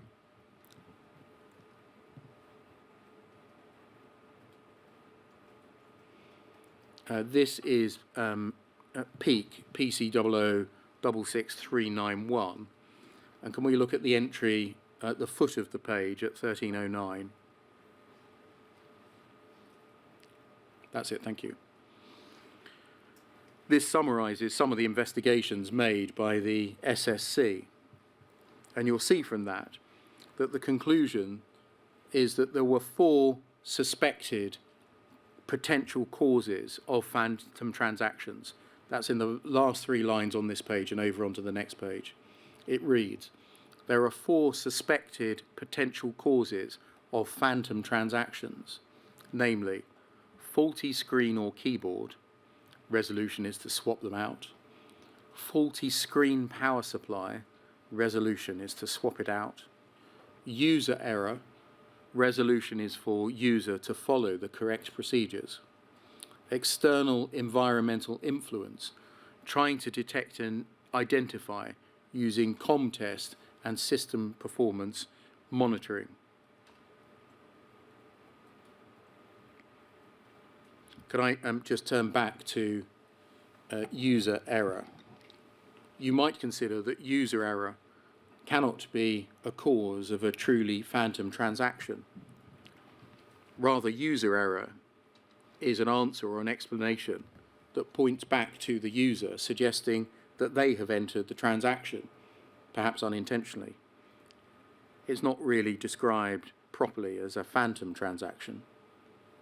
One can see how it would be very difficult for a sub-postmaster to show that a recorded transaction was a phantom transaction rather than a mere erroneous miskey by them. However, in some cases, it seems that ICL pathway support services would make it impossible for sub-postmasters. I will refer you, without asking for it to be brought up, by way of example, FUJ 30082401, which is another peak, PC 0065021.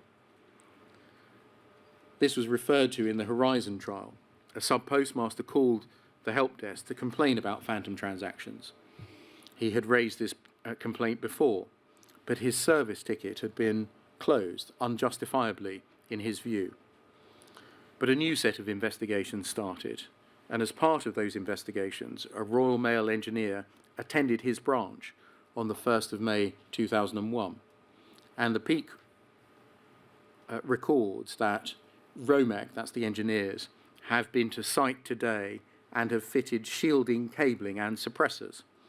That was to address the concern of a potential environmental cause. Some branches have protective equipment installed to block interference that could be caused by other electronics. The note goes on to say, ROMEC engineer advises that he has witnessed further phantom transactions whilst on site.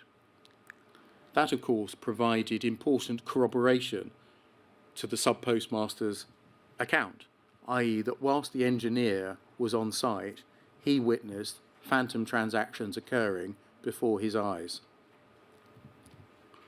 Further investigation ensued, but the master call ended by stating, phantom transactions have not been proven in circumstances which preclude user error. In all cases where they have occurred, a user error relate cause can be attributed to the phenomenon. Decoding the language slightly, that must be erroneous. In particular, other service tickets refer to the hardware as being able to cause phantom transactions. And of course, in this case, a Royal Mail engineer saw the phantom transaction evolve in front of their eyes. You will wish to consider the extent to which phantom transactions were properly and independently investigated, and again consider who knew what and when about these nebulous potential defects. Can I turn thirdly to the receipts and payments mismatch bug? This was a bug in Horizon Online and was the first numbered in the Horizon issues judgment. It arose in certain circumstances where a sub-postmaster tried to deliver a discrepancy into the local suspense account. I will briefly cover the local suspense account again. In summary, one could post losses or gains into a stock unit, in a stock unit, into the local suspense account prior to rolling over into a new trading period. This was helpful to branches with more than one stock unit. This is because an individual stock unit may have a loss that was balanced by gains in other stock units. It can be illustrated by way of example. In this case, a sub-postmaster who operated 2 stock units for 2 counters. They transferred £1,000 of physical cash from one counter to the other, but forgot to record this on Horizon. In this case, there would be a £1,000 discrepancy between the Horizon figures and the actual cash for both stock units, one a loss and one a gain. However, the overall branch would be in balance because of the loss and the gain cancelled each other out in the local suspense account. The receipts and payments mismatch bug arose in that context, where a sub-postmaster tried to roll over a new stock unit into a new trading period, and Horizon Online detected a discrepancy the system would ask if it wanted to post the discrepancy to the local suspense account. The sub-postmaster could post the discrepancy at that point, or could press cancel. If they pressed cancel at this point, 2 things happened. Firstly, the discrepancy on the branch's PC would be set to 0 and would in effect be lost. This would only affect the local PC and would not affect the back-end accounting system. Secondly, the sub-postmaster would be taken back to a prior screen where they could do one of three things: print or review the trial balance of the stock unit again, reattempt to roll over the stock unit, or cancel the attempt to roll over the stock unit.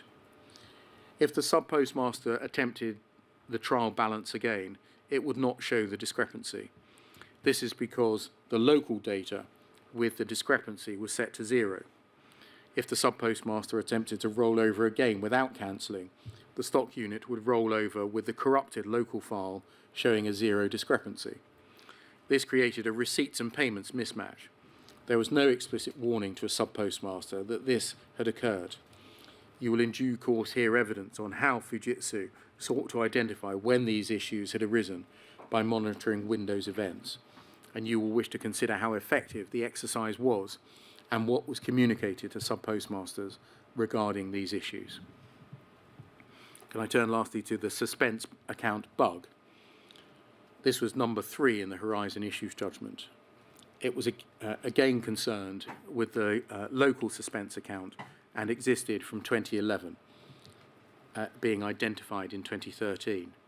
In essence, the bug caused sub-postmasters to see losses or gains in the local suspense account that simply had not arisen, did not arise in the current trading period. Fujitsu's support services concluded that this was caused by a change to an archiving strategy in 2011, which had itself been implemented to address another problem. Fujitsu found that the change affected some branches that deleted stock units which had unresolved discrepancies posted to the local suspense account. Those losses and gains to the local suspense account were not deleted. Therefore, when the same trading period arose in the following year, the loss or gain posted in the local suspense account the year before would be put into the current day.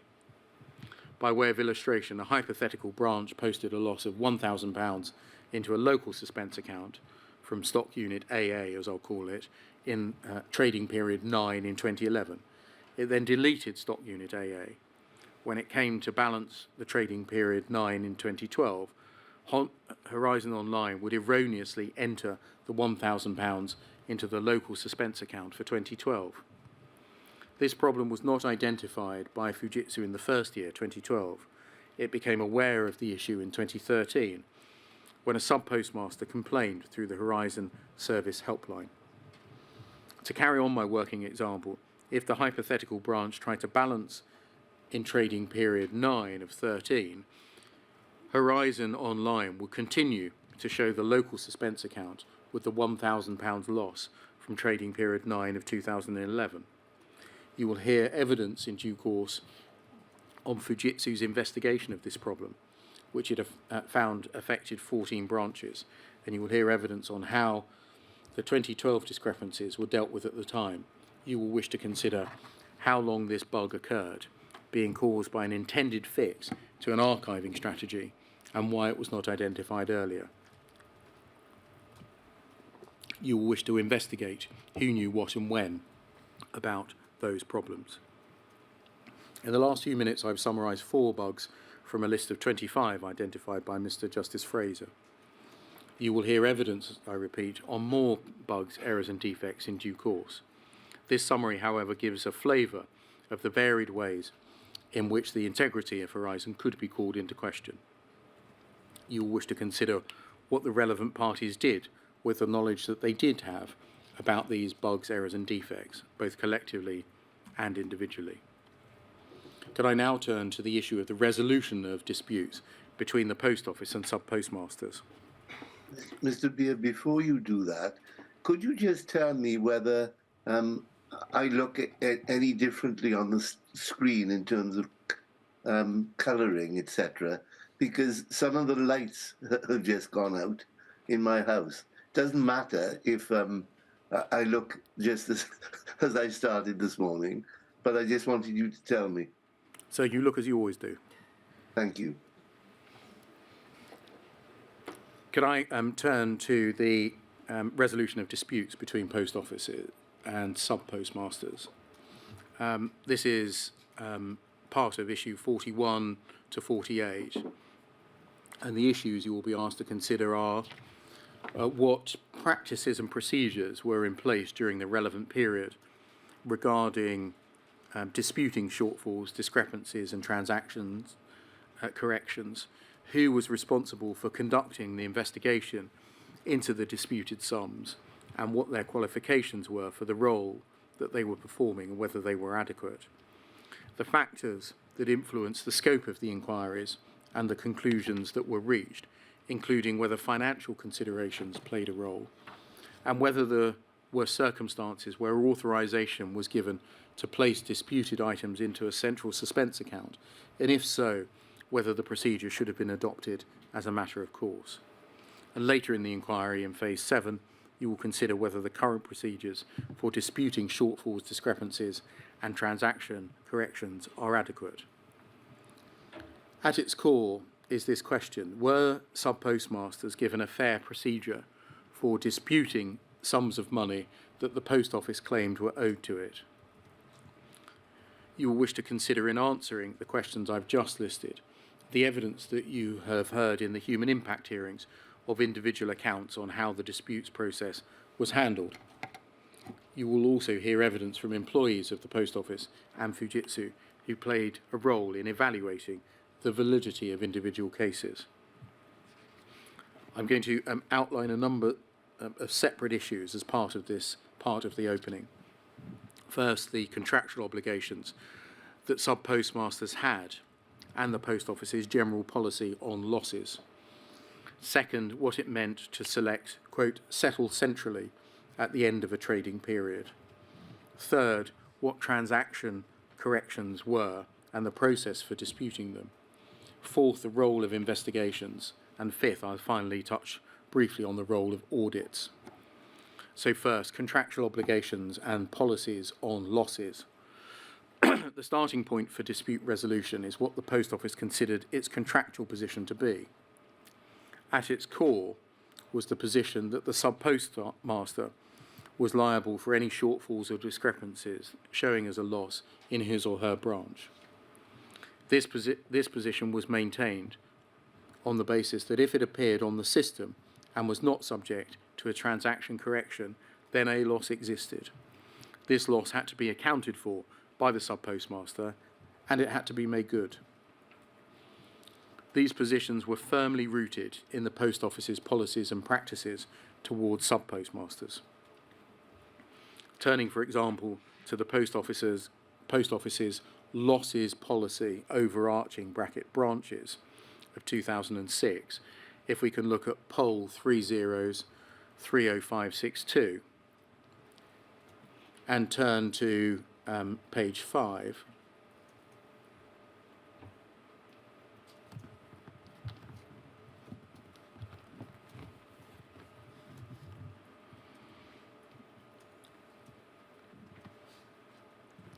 We can see,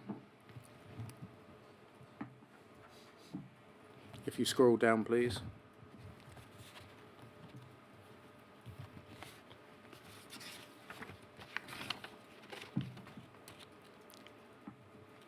At the foot of the page, under Section 2, liability, in general, agents are liable for all losses, including counterfeits, under their contractual responsibility.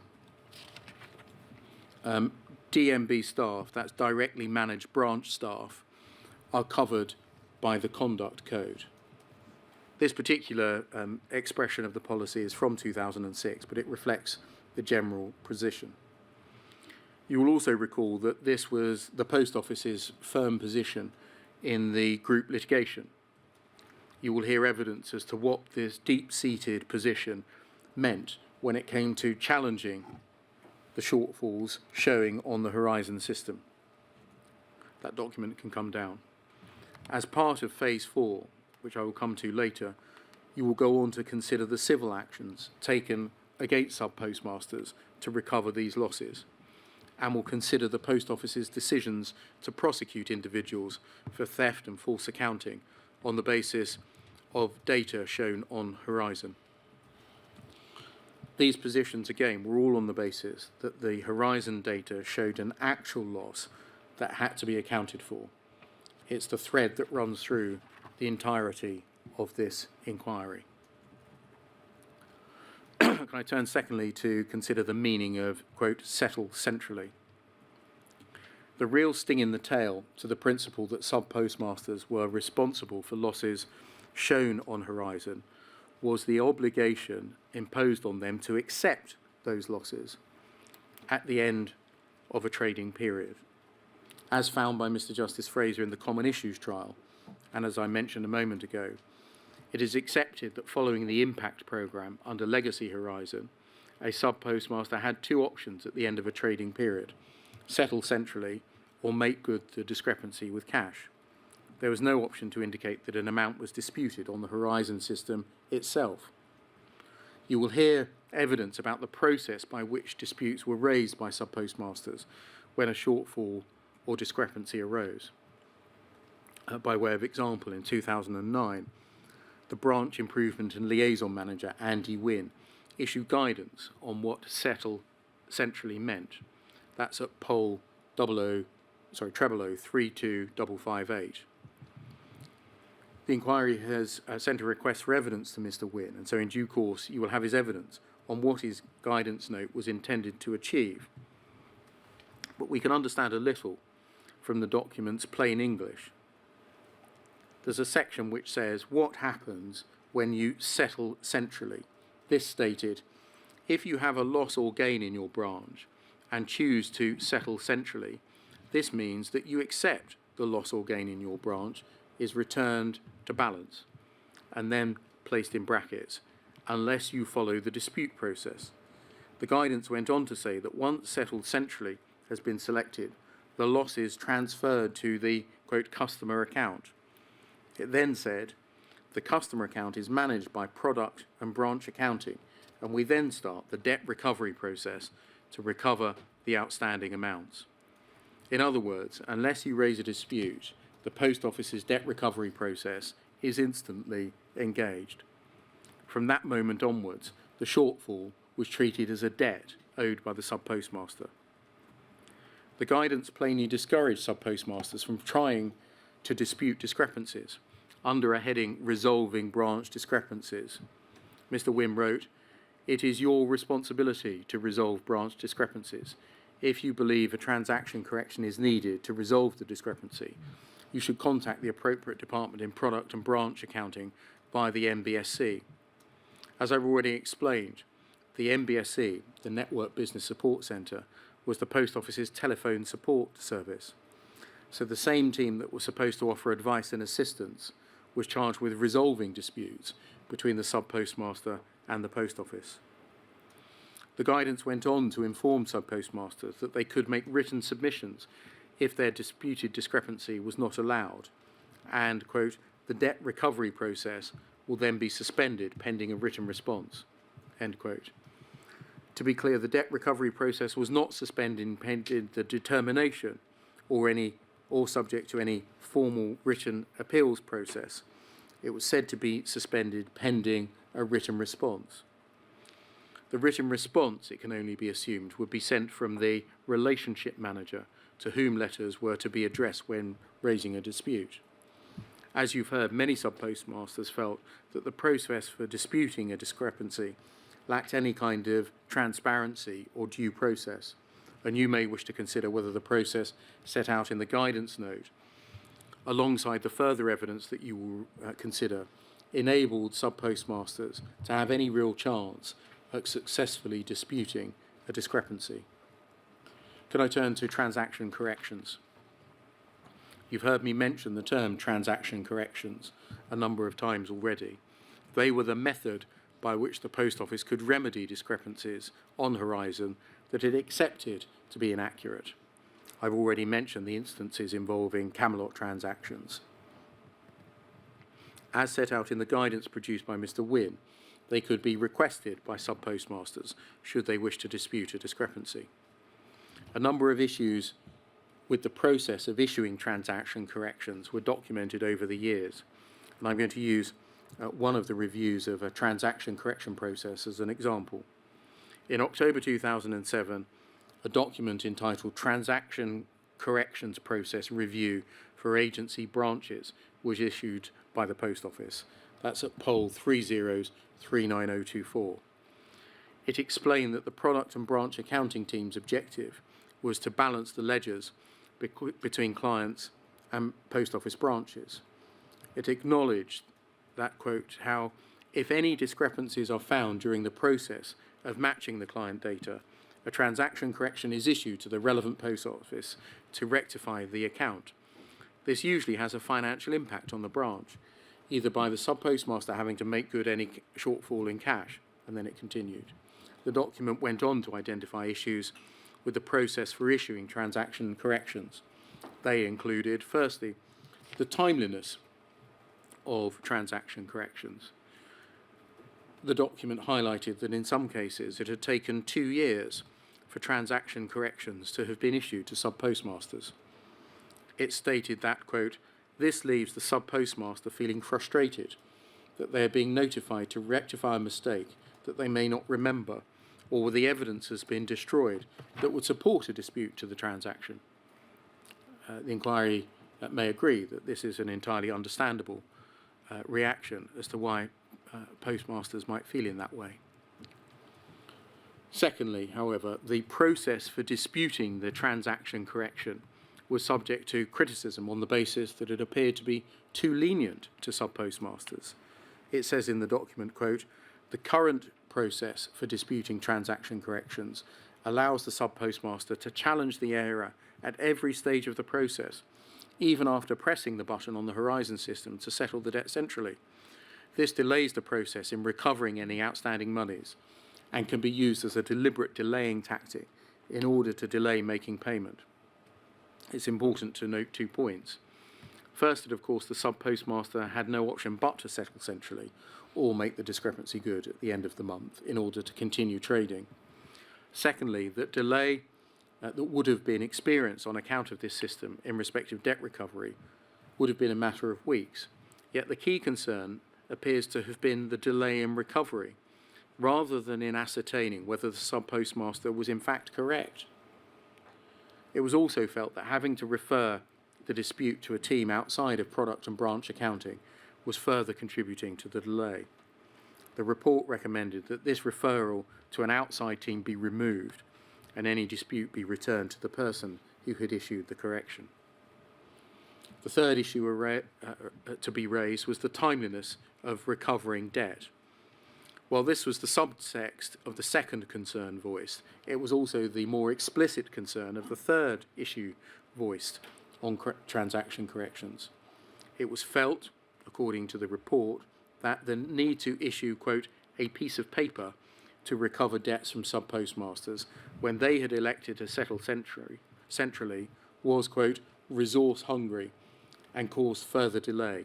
It also described how sub-postmasters had the opportunity to delay the recovery of debt for 27 days if they settled centrally. It's clear from this document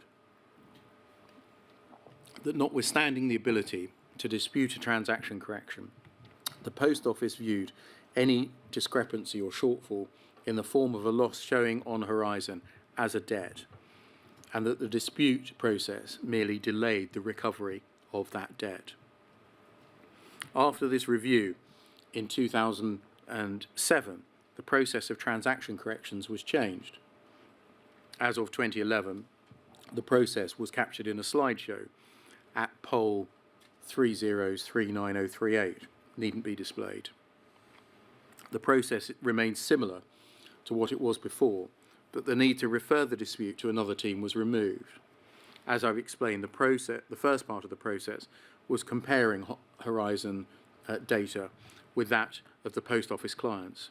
The general position was that the Horizon data was assumed to be incorrect where it did not match the client's data, and a transaction correction was issued accordingly. We will be asking witnesses whether the same deference was accorded to sub-postmasters, and if not, why not? It appears from this document that some sub-postmasters referred to in this context are called multiple. I pause there as I wish to suggest that you may wish to consider whether language used to describe people involved had any impact on how they were perceived by those tasked with assisting and investigating them. Where a sub-postmaster was issued with a transaction correction which they disputed, they could gather evidence in order to dispute it. In response, having been referred back to the person who issued the transaction correction, that person had three options. 1, agree the dispute and issue a reversal transaction correction. 2, disagree the dispute and the transaction correction would stand. Or 3, request more evidence from the branch. As a result of this process, the person who issued the original transaction correction, a member of the product and accounting team, the product and branch accounting team, had a great deal of power in assessing whether a transaction correction should stand. They were ultimately able to decide whether to permit the sub-postmaster's challenge or to refuse it. It was in their discretion to decide whether to give the postmaster the opportunity to further substantiate their case. And as I set out in Mr. Wynn's document, an appeal could be made to Mr. Wynn, the same Mr. Wynn who issued the settle centrally guidance. At that stage, the sub-postmaster was supposed to submit the appeal in writing with, quote, all the evidence available. We've asked Mr. Wynn about the appeal process that he oversaw, and you'll hear evidence about that in due course. As part of this area of investigation, you'll wish to consider whether the transaction correction process worked as it should, whether it was accessible to sub-postmasters, and whether it was a fair procedure. And you will hear evidence on the issue and whether, in practice, it required a postmaster to defend a transaction correction. Can I turn to investigations that were carried out by the Post Office in order to resolve a dispute that had arisen between a sub-postmaster and the Post Office? And can I consider two forms of investigation? First, where a dispute was made in relation to a discrepancy to the MBSC or made clear their dispute in writing. Second, where a dispute was not made through the official channels, but which surfaced as part of the debt recovery process. I'll come to the use of audits in due course. However, for the purposes of Phase 3, our attention will be on disputes that arose before the audits occurred or which arose independently of them. Turning to the first scenario, if a dispute was communicated to the MBSC teams, then the operatives could contact Fujitsu to see if there were any identifiable issues with the function of Horizon in that particular branch. You'll hear evidence about how the NBSC dealt with these issues being raised and how they communicated with the products and branch accounting team in relation to debt recovery.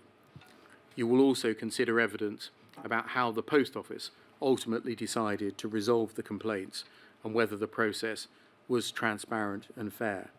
I will not deal with this now, as there are differing accounts as to how this worked in practice, and the inquiry is still in the process of gathering evidence on the issue. If no dispute was made to the MBSC, or using the transaction correction process, then the assumption was that a debt existed and was to be repaid to the sub-postmaster. This seems to have been the case even where the application of basic common sense would have dictated that something had gone terribly wrong. Picking just one example of this, can we look at poll 404403?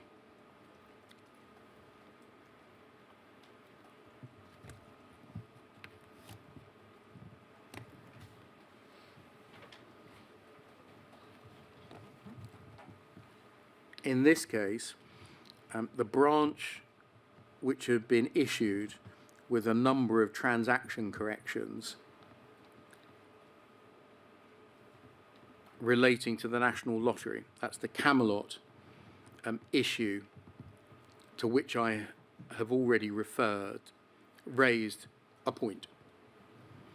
In an email of the 8th of February 2007, a member of the debt recovery section of the products and branch accounting team, Jacqueline Witham, you'll see her name at the top of the page, gave an overview of the problem.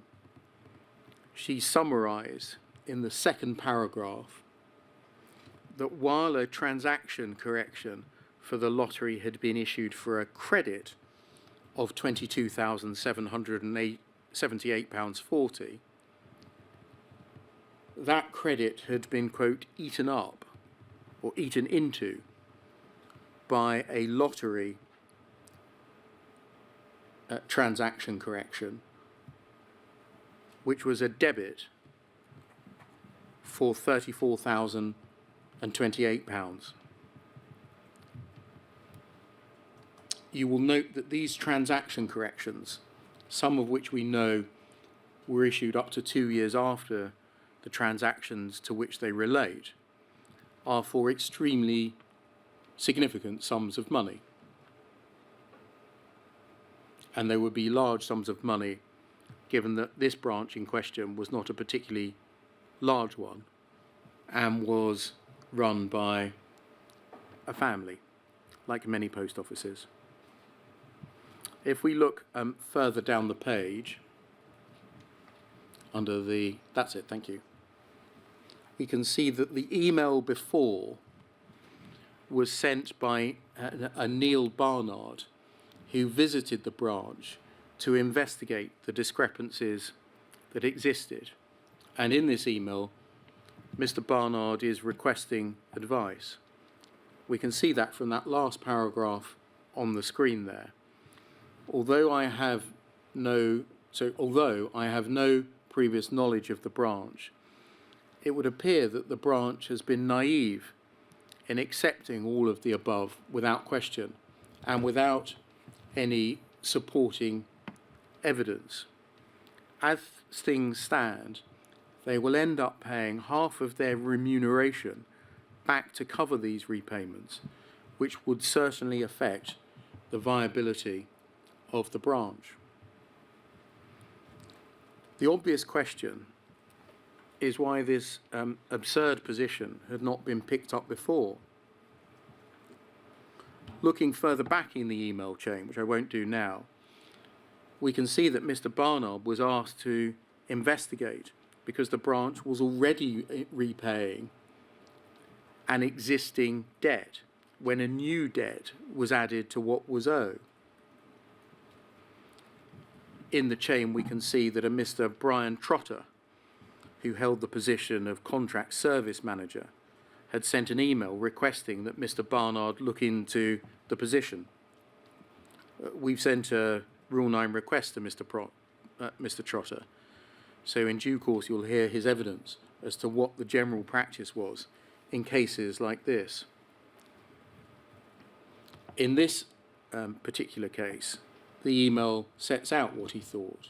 He said, "I think this warrants further investigation. Can you contact the branch, advise that because a debt is already being repaid, this debt will need to be settled in full immediately. If the branch is not in a position to repay, I may have to consider their contractual position."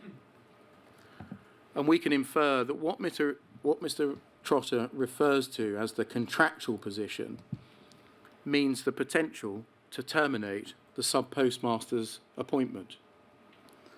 And so even before an investigation has been carried out, Mr. Trotter's position appeared to be that the sub-postmaster's position may be vulnerable if they do not repay the debt in full.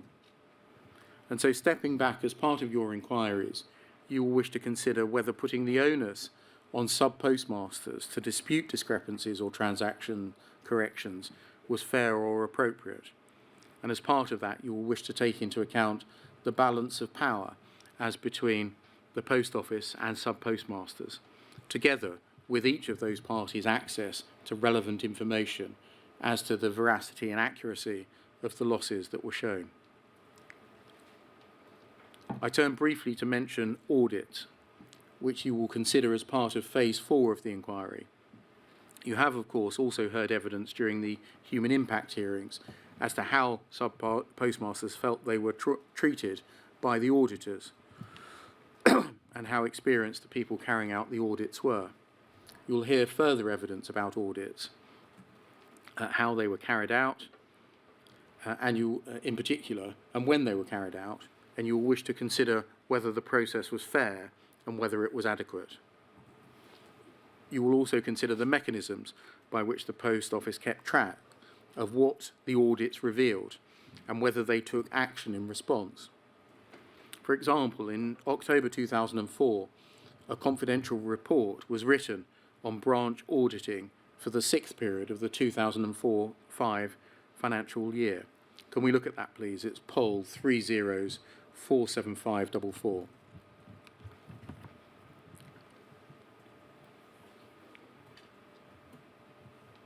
In the first line of the executive summary at the foot of the page,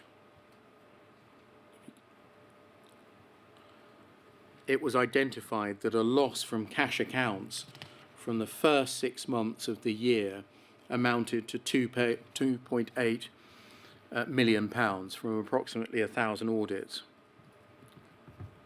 Of that £2.8 million of loss, £1.9 million was as a result of audits carried out in just 20 branches.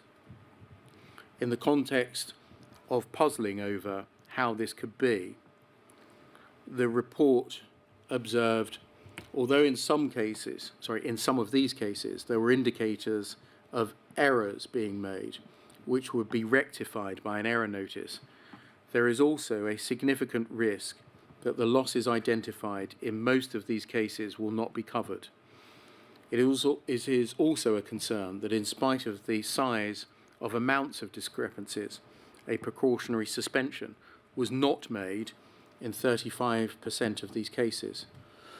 The assumption appears to be that even though it seems as though errors have been made, the Post Office is significantly out of pocket.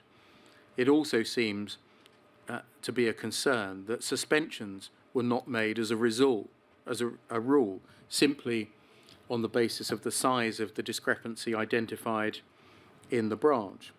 Turning, if we can, to the foot of page 2,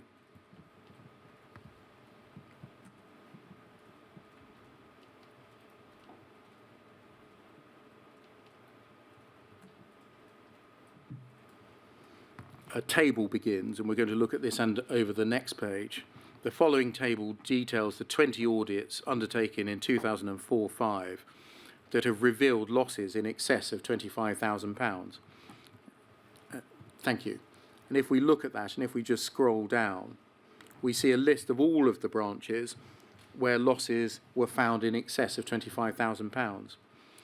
In some cases, specific reasons were given, including system issues relating to bureau claimed, and in other instances simply £59,000 declared shortage not made good, or cash figure inflated. There doesn't appear, at least in this report, to have been any appetite to get to the bottom of the reason why these losses may have been found.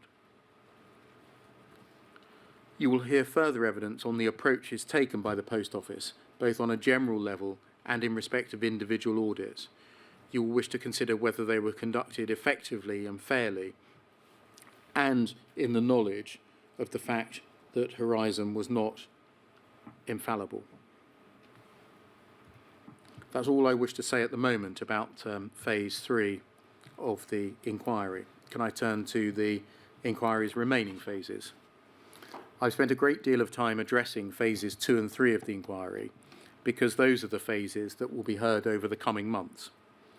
The inquiry has disclosed a great deal of documents and witness statements covering those phases, and we will continue to do so. However, over the course of the next year, you will be hearing evidence relating to phases 4 to 7. Phase 4 will address action taken against sub-postmasters and others. It will address policy making, audits and investigations, civil and criminal proceedings, knowledge of and responsibilities for failures in investigation and disclosure.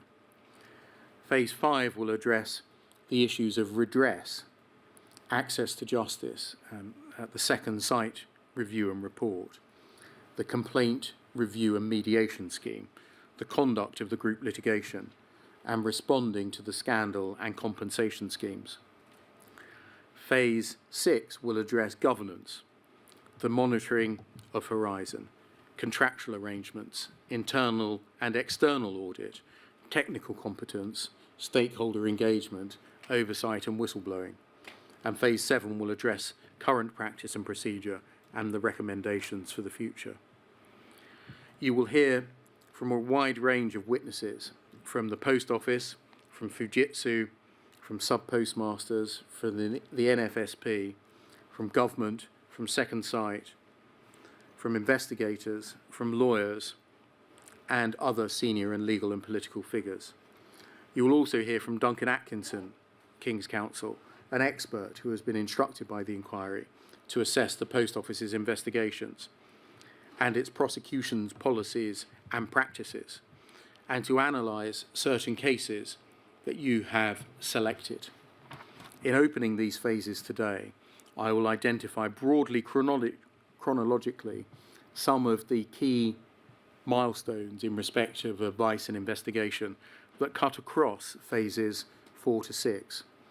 Each of the events that I will address today played their own part in defining or challenging the approach that was taken by the Post Office and by the government, including by or on behalf of senior executives and ministers towards sub-postmasters, their attitude towards appeals, towards litigation, and towards compensation.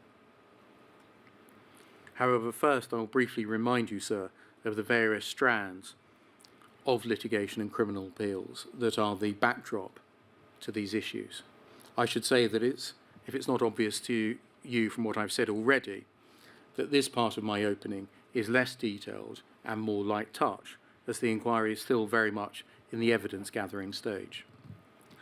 So litigation and appeals, the group litigation. I turn first to the group litigation that led to the various judgments of Mr. Justice Fraser.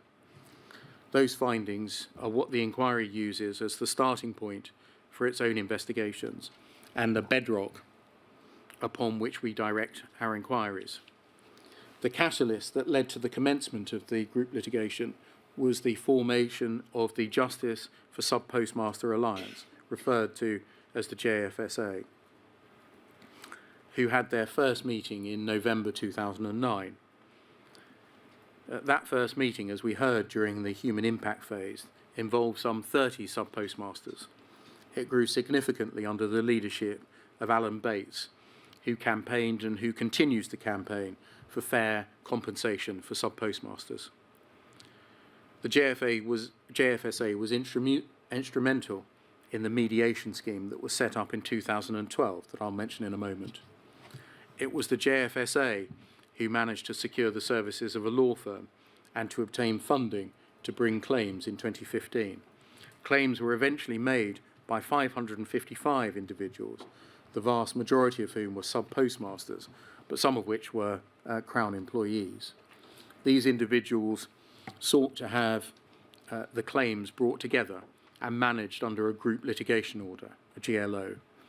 As you know, a GLO is ordered where there are common issues of fact and law across a large number of claims.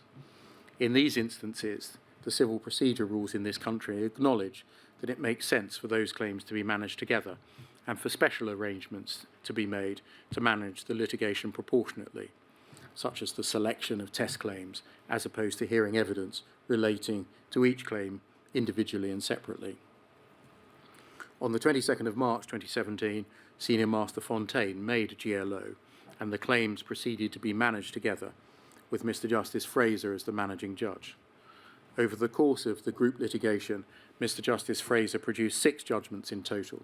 Most of these related to procedural issues, rather than going to the substance of the claim. The critical substantive judgments are the 3rd and 6th of the judgments, referred to as the Common Issues Judgment and the Horizon Issues Judgment, respectively. It's helpful to set out briefly the key issues that were considered in each of those judgments. In the Common Issues Judgment, they were 1, the enforceability of some contractual terms in some of the contracts.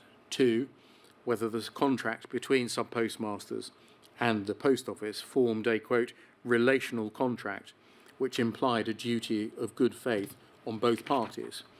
And 3, whether the Post Office was entitled to treat shortfalls in branch accounts showing on the Horizon system as a debt without further investigation.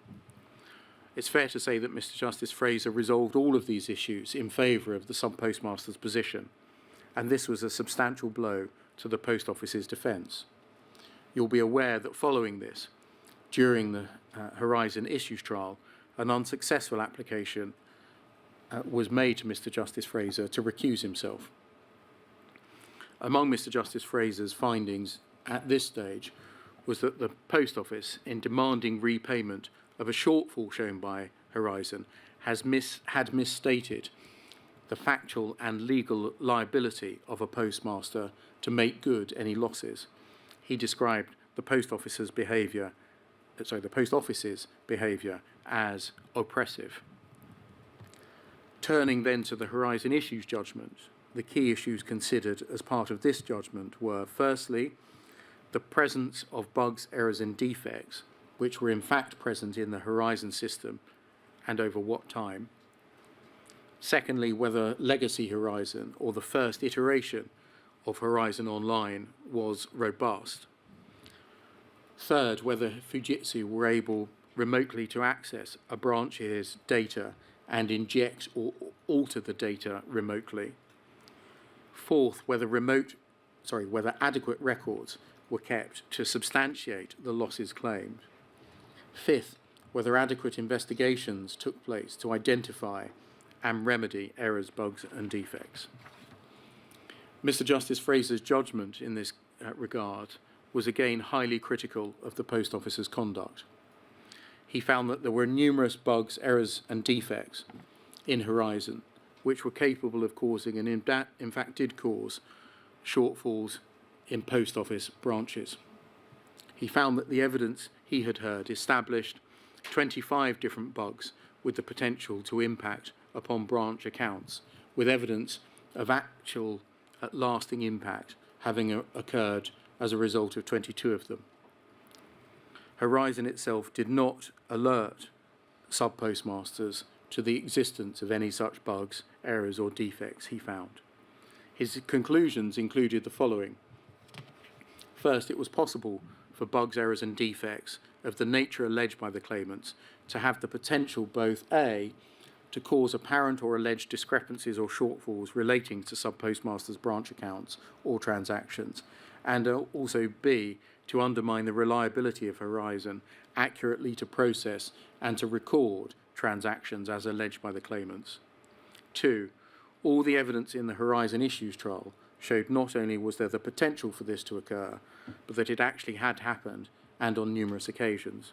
This applied both to Legacy Horizon and also Horizon Online. Mr. Justice Fraser thirdly accepted the claimant's submissions that in terms of likelihood, there was a significant and material risk on occasion of branch accounts being affected in the way alleged by the claimants by bugs, errors and defects. Fourth, in his judgment, there was a material risk that such a shortfall in a branch's accounts was caused by the Horizon system during the years when both Legacy Horizon and Horizon Online were in use, which is 2000 to 2010 and then 2010 to 2017 respectively. There was a material risk, fifthly, for errors in data recorded within Horizon to arise in data entry, in transfer, or in processing of data in Horizon, in both Legacy Horizon and in Horizon Online. Importantly, Mr. Justice Fraser also found, first, that the Post Office had access to the causes of the alleged shortfalls in branches, including whether they were caused by errors, bugs, or defects in Horizon, albeit that they would also rely on Fujitsu to undertake any investigations. And secondly, that Fujitsu had the ability and facility to insert, inject, edit, or delete transaction data or data in branch accounts, to implement fixes in Horizon that had the potential to affect transaction data or data in branch accounts, or to rebuild branch transaction data, all without the knowledge or consent of the sub-postmaster in question. If Fujitsu injected a transaction into a branch account, this, quote, would look as though the sub-postmaster had done it. That's paragraph 1004 of his judgment. He concluded that Legacy Horizon was, quote, not remotely robust. The number, extent and type of impact on the numerous bugs, errors and defects that I have found in Legacy Horizon makes this clear. That's paragraph 975. HNGX was slightly more robust, but still had a significant number of bugs, errors and defects, particularly in the period 2010 to 2015. The litigation was settled shortly after the Horizon Issues judgment was handed down, and I'll come to speak about that settlement in a moment. It's worth noting that while some of these issues touched upon the conduct of Fujitsu, Fujitsu was not itself a party to the litigation. It is, of course, a core participant in this inquiry, and we will be investigating much more fully the role that Fujitsu played, including in respect of the evidence that was and was not relied upon in the litigation. In terms of the settlement, the group litigation was brought to an end by a deed of settlement dated the 10th of December 2019. The deed of settlement made clear that none of its terms were to be construed as an admission of liability, and that the terms of the settlement were to be, quote, in full and final settlement of all of the claims made by the claimants, save for claims brought for malicious prosecution, which was defined in some narrow terms. By clause 2.1 of the settlement, the Post Office agreed to make settlement payments, which in aggregate amounted to £57.75 million. Of that sum, £15 million was earmarked for the legal costs of the solicitors and barristers who had acted for the claimants in the group litigation. £42 million was paid over, quote, by way of damages, litigation funding, after the event costs, or other relief claimed in the action. However, as has been widely reported, only £10.5 million of that £42 million was shared between the claimants as compensation for the losses which they claimed in the litigation. A very substantial proportion of the settlement payment was swallowed up in litigation funding and other costs. Most, if not all, of the claimants received a sum by way of compensation that was substantially less than the alleged losses which they had claimed in the group litigation. You, sir, have already begun your investigation into the various compensation schemes that have been put in place since then, namely the historical shortfall scheme, secondly a scheme referred to as the overturned historic conviction scheme, which was established to provide interim and final payments for sub-postmasters convicted on the basis of evidence generated by Horizon and whose convictions have been quashed. And thirdly, a scheme called the group litigation scheme, which is under development to provide further compensation for all the claimants in the group litigation who are not eligible for compensation under the overturned historic conviction scheme. You have expressed concerns about the progress that's being made in this respect, and on the 15th of August issued a progress update which addressed delays in determining certain aspects of the HSS and the amendments that should be made to it, including in relation to legal representation. You stressed the need for progress on the group litigation scheme and addressed other aspects of that scheme, such as interim payments. And finally, your update also addressed the overturned historic conviction scheme and the need for an independent person or panel to determine claims and resolve disputes. And you have recently announced, as you know, a further hearing on the 8th of December of this year, at which to monitor progress. As part of Phase 5 of the inquiry, you will examine the extent to which the Post Office has delivered on its commitments and the extent to which the schemes provide for an adequate means for affected sub-postmasters, managers and assistants to obtain financial redress for the wrongs that they have suffered. So I'm about to turn to the CCRC and criminal appeals. Might that be an appropriate moment to break for lunch? Of course, yeah. So we'll begin again at 2 o'clock. Thank you very much, sir.